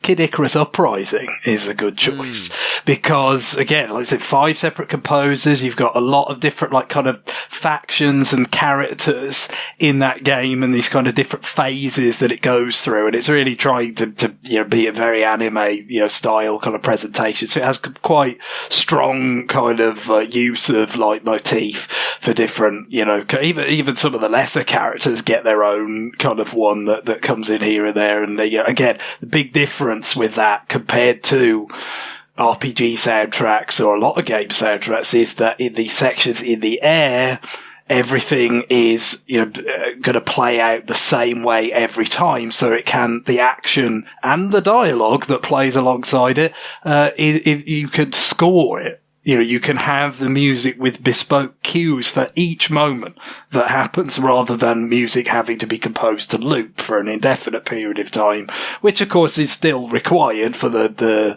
third person shootery bits on the ground. But for those parts, you get the more cinematic, kind of flourishes and all that, so you can have the motifs coming in as characters butt in and tell you their evil plan or whatever the hell's going on, so that but of course, when you're talking about, Mitsuda, for instance, is on that as well, isn't he? As well as Sakuraba, people who compose a great deal of, memorable JRPG soundtracks, but they get to flex their muscles a slightly different way because of, being more of an action game, being more sort of, overtly cinematic. It's, that's a pretty cool one.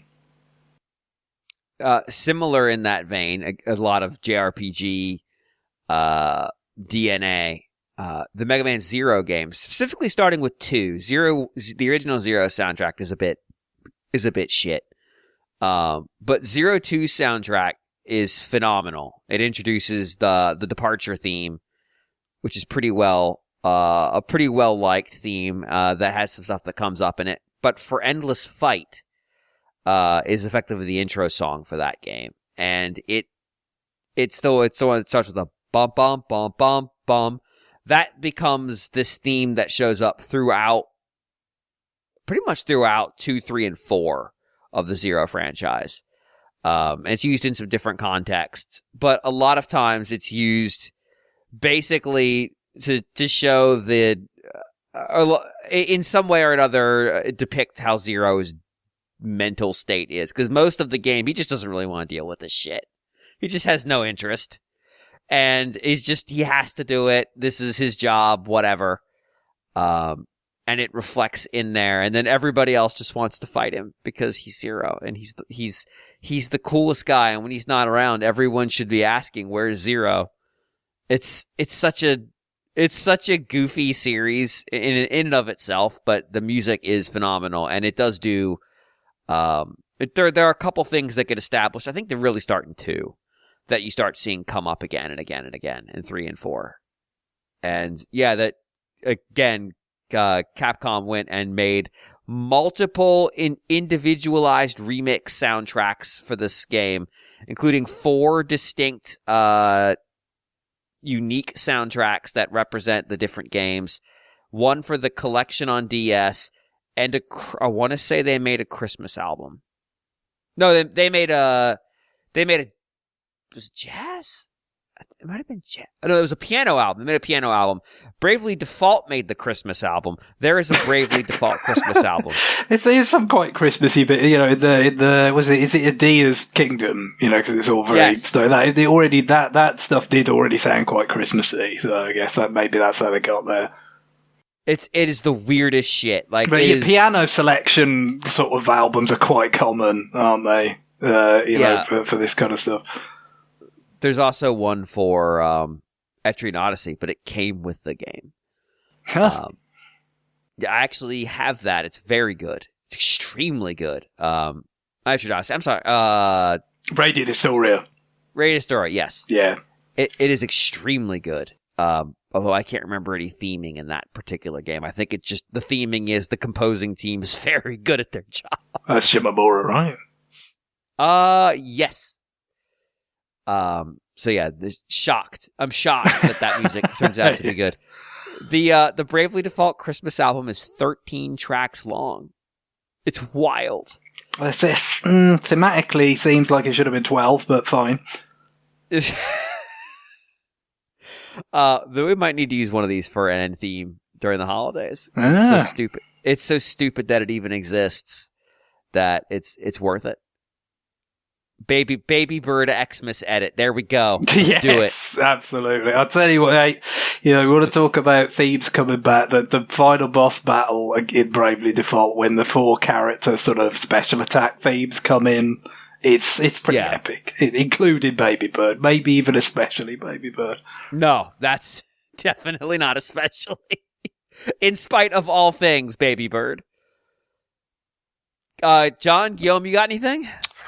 I always think there's, just in terms of themes across games, a lot of the Castlevania games have really, really consistent themes in terms of music, just around the sound, especially. They have things that come back time and again, don't they? Even if it is like almost like a different genre by this point, or definitely different developers, different composers. Like, Bloody Tears, as I already mentioned, in the previous segment, that's coming back a lot of the time. Vampire Killer, just the fact that you can even name these things, a lot of the time, like they have made it a point to like have these be anthems oftentimes, that will come back, and it just kind of lends those kind of moments a sort of extra punch. Like, I think there's, might be the X68000 game, Castlevania Chronicles, where it's like it brings back the theme of Simon Belmont, as it kind of came to be known, which is the first level from Castlevania 4, which itself was a remake of the original Castlevania. Where it's like, okay, it's on now. Like, that's basically what that is supposed to communicate to you at that point. Yeah. And I wonder if they were actually one of the first series to really do that consciously, right? For that time period, right? I'd be curious when they started doing it, because it wasn't right out of the gate. Because the first Castlevania was, 86, I think? Yeah. I mean, definitely Castlevania 3, which was, 3 years later, maybe? I forget exactly when it was obviously... 88, I think. Yeah, you got the Japanese version of it as well, might have been a little bit earlier, but like the thing with that is that it kind of, you have a lot of, first of all, it was a return to the structure of the first Castlevania game, rather than the Simon's Quest being, exploratory, non-linear, this sort of thing. But what it did is it had this sort of expanded, like, okay, there's a bunch of levels before you actually get to the castle, which is something that Castlevania 4 would also do. But when you sort of finally, quite deep into the game, kind of get back, it's, we're here again. The opening hallway with the red drapes and all that kind of stuff. Vampire Killer is there. to like, yes, you are back. It's a prequel technically, so you're not back. You know, it's a different Belmont or whoever you're playing as, but it's like you are back here. You know, from this this dim and distant game from 2 years ago. Yeah, once again, you're killing these dumb zombies that come up behind you. Yeah, it's very clearly. Yeah. It's got to be a relatively early example. I'm sure it's not, one of the very first, but it's a relatively early example of like you are back somewhere. You know, this is a callback, and of course, you know, many games would do so, you know, later. But I think it's a pretty effective one. Yeah, I think that because I grew up with Game Boy games, there hasn't really been an opportunity for the games that for those games to have themes. Like, they were not that sophisticated. There's just, like, the only thing I can think of is Final Fantasy VI. Otherwise, like, there's something different. It's not really the question, but like LucasArts games, they had this system called iMuse, I think, or maybe just Muse, where it was basically like this fading in and out of one piece of music to the next. Like, you would scene transition, the music would kind of seamlessly switch to a different track. Or maybe like instruments would be changed or added or removed. But that's not really what we're talking about here. So I don't have an example. But if you were to Final Fantasy VI, the callback with the start of the fight against Kefka to the title screen, you know, with the organ and the dirge and the wailing, you know, of like the Final Fantasy logo on fire. And then when you get to the end of the game and he's descending as God, essentially, and that comes back, like, that's an all-timer as a musical callback. That's brilliant. Yeah. But yeah, I got nothing else. Fair enough. I want to say Mario 64 has a couple themes that get reused, but it's not necessarily. Oh no, it's not Mario World, but that Babom Battlefield, as it's usually, because that's like the first world. They get plenty of mileage out of that in that game. Because it's I want to say it's on the slide too, right? Yes, definitely. And maybe the mountain as well. Definitely the snow levels for certain. Yeah, that's what I was thinking of. Cool mountain. That's it. Yeah. So I guess you could say that's it, because it's basically the first real track you encounter, except for ba ba ba ba da da, which of course shows up from other stuff too, yeah, that's become like Peach's leitmotif basically throughout a lot of other games, hasn't it? You know, there's like a really nice version of that in Mario plus Rabbids. You know, like that kind of came to be. Like they never seem to settle on one for Bowser though. They're quite happy for his to like he's got a pretty cool theme in Mario 64, but it didn't. It probably does come back here there, but it didn't stick like the way Peaches has from the Castle. I feel like thing. I've heard it somewhere else, but I can't remember. But yeah, the Peach one seems to have stuck around now. My favorite Bowser one is definitely the 3D World one, where it almost feels like something Wario would have because it's so brassy. Because that whole soundtrack is so brassy, but it's great. I wish they would have stuck with that for Bowser because it's really cool. I mean, this is one of those ones where if we sat here and just pontificated on it for a while, I'm sure we'd come up with another dozen of just like, oh yeah, that's one. Oh yeah, no, of course. The one thing I always think about this is kind of like, how do you kind of, I think games are really kind of good, and we talked about this already, the thing about, the difference between like playing the game and it's kind of just, you're hearing it, but it's some of it's kind of washing over you, but it's also kind of seeping in at the same time. You kind of absorb these themes, without maybe explicitly kind of thinking about them that much. And then it can kind of work on you in subtle ways. I think with films, sometime when you run into these things, you've got a shorter period of time. They don't trust that they can just let the themes kind of seep into your ears and you're going to kind of, pick them up that way. They kind of end up hitting you over the head with them a bit hard. Yeah. I mean, like, it's one of the all-time leitmotifs, but the Imperial March, Darth Vader's theme, like, it's one thing, like, if you're probably watching it for the first time, but if you go back to watch The Empire Strikes Back, which is generally, quite a fun experience, I suppose, but it's just like, God, do they hit you over the head with that again and again and again? It's all right, I get it. That's his theme. Fine. Can we stop? And it becomes less of an issue in subsequent Star Wars movies because they have more. They keep coming up. John Williams kept coming up with more sort of motifs for different characters. The Emperor comes along, so you have another bad character to have a different evil motif that at least you can mix them up a bit, but yeah, it's they like somebody somewhere was like, people need to come out of the theater humming this thing or we have messed it up. So we're just going to jam it down your throat really, really hard. And even in something like Fellowship of the Ring, which is a longer film, so it's not as dense, there's a bit of hitting you over the head with like probably the Shire motif, the Fellowship motif, and Isengard, the Saruman. Those get hit hard in that first film. They're like, you need to know these because we're going to keep using them throughout the trilogy. But of course, again, as the trilogy goes on, you get more other things that kind of come along. So I think you feel it most when you go back and watch that first film. But the video games, it's generally, I think, you don't have to be, you probably don't feel the need to be as heavy-handed because it's just a longer form experience. I think people just trust the play time to kind of do the job. Yeah. And that's kind of also a difference between games and films. Like you said, it's just a matter of how much time you're going to get to be exposed to these can be, 500,000 times more than the song's going to pass in about 20 seconds and you'll never hear it again in a movie. I do feel like it's not necessarily a hard theme, but a lot of the three, actually no, up to 6 now, the 6 battle themes from the mainline Xenoblade games, they're not the same song. Like they don't necessarily steal from one another.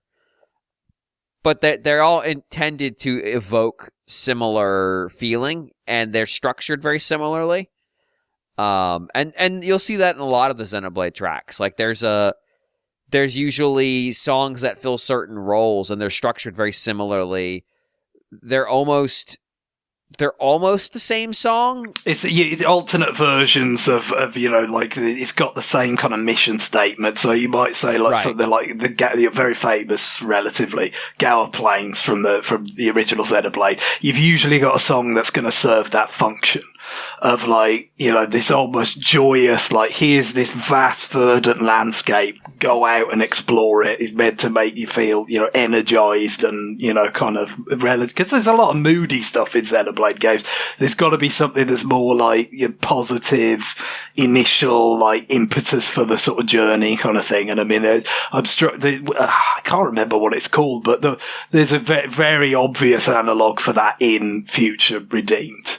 Which it feels like, it's not Gower Plain, but we are doing one of those again, one last time, and it's very good. Yeah, I think that is the Sent Amina region song, I believe. Yeah, that's almost not a name, isn't it? It's just one that's the region. It's not a name, but I guess it's no different than Gower Plains. So, Gower Plains, or the one in Xenoblade 2, which is, I'm blanking on what that one was called. But it's basically, it's just like, this is the name of the place. It is the theme of it. And that is what the song is. It is called the theme of this place. But when it's like the region, it's like, God, it's so sterile. It is. It really is. There's another theme there in the sort of closing vocal track that all of those ones have. So in Future Redeemed, it's called Future Awaits. And I can't remember what they're all called, but they basically all have this sort of wistful theme, because all the Xenoblade, or very few of the Xenoblade games, end with everybody getting what they want. Even Xenoblade 2, where Rex goes on a wish fulfillment shopping spree, things are still a little bit fucked at the end of that. In Torna, things are extremely bad. No good. Very bad situation. Future Redeemed isn't great. 3's not great. 1's not great. And then Future Connected is not awesome. Like, there's just a certain amount of, like, hey, these games always have kind of a, not necessarily somber end, but there's always the sense that, like, we really haven't fixed all the problems. I do love the Japanese community. This is really, not a motif thing so much, but just I guess, kind of a style preference, the absolute commitment to having vocal songs to finish things, which often do, I think the Xenoblade is fine, it fits in perfectly well, but like Symphony of the Night, like that one, it just feels like it comes from absolutely nowhere. Like, none of the rest of the soundtrack does this fit with. And also, I'm sure I mentioned this before, for those who actually have seen the end of this game, Sin and Punishment 2 has one. It does. Again, it's like, how does this fit in with this? But it's such a convention with Japanese media that it feels like it's just the done thing. We need it. Here it is. This is where it goes. Yeah. All right. I think we've got this one covered. So again, reminder, retroactive, 7th guest. Don't have a date yet. We'll have one for you. We were going to record this one and release it a little bit later, so the date will not necessarily align with when the episode comes out. But you've at least got a few weeks. So go ahead and start playing. It's not very long. Get your comments ready. There'll be places to post them. And, we'll go ahead and get started ourselves, and we'll do our retroactive on that. We're probably going to record it, early to mid-December, so that we have it ready to roll on one of the weeks we're off. So go ahead and get started, get your comments posted. On that, emails, they go to rfn@nintendoworldreport.com. That is rfn@nintendoworldreport.com. Greg, what music are we going to wrap the show with this week? I teased this being anniversary related, and that anniversary is on the 21st of November, so, quite soon after this podcast will be published. We have the 25th anniversary of The Legend of Zelda Ocarina of Time. Oh my God. Yes, now the number 25 might be enough to make your bones feel that little bit extra creaky. But I think it's really the number 15 that makes me feel creaky in this regard, in that it's 15 years since we did our 10th year anniversary podcast about it. I think that's the part that really just dark. Oh God. That's dark. It's been that long, has it? Yeah, so it's, that was myself, Johnny Metz, Evan Birchfield, and John, although John sadly is not audible because his audio was lost. I more things change. One of the very first, before you make the joke, John actually did contribute a fair bit to that, so it wasn't great losing that audio at all. And also, one of the very first things I ever edited, so I really didn't have a fucking clue what I was doing. So on the one hand, I suppose I kind of, would be vaguely heartwarming, the thought of people going back to listen to it. On the other hand, I'm like, no, don't, please don't. It probably doesn't held up that well, certainly some of those technical things anyway. But of course, I mean, it's a immensely important game to mark the 25th anniversary of it was set the model for 3D Zeldas all the way up to Breath of the Wild 6 years ago. So it had a kind of a sort of decades long kind of legacy, and it's the legacy still goes on obviously, but that was certainly very direct kind of influence that it would have on the series series for many years. And of course, the music is a big part of it. But what I've gone for actually was similar to what James was talking about just then. To some of these albums that come out, that aren't just the actual music directly from the game that they like to release in Japan, is the kind of Ocarina of Time Symphony album that was released shortly after the game came out, and the track in particular is the title theme, because it translates really well. It's very direct, but just with real strings and an ocarina and everything. But that title screen, very different from the sort of bombastic, like kind of almost so triumphant Link to the Past one. Quite somber, quite melancholy. I guess maybe because of like where the story was inevitably going to go, when you're kind of telling how Ganon got powerful or something. I don't know, but it always felt quite sort of sad, and it's kind of interesting way to kind of kick it off. But yeah, it's such an immensely important game that he felt like he couldn't turn this one down. Cool. All right. Well, on that, it's time for us to go. Bye, everybody. Bye. Later. Bye-bye.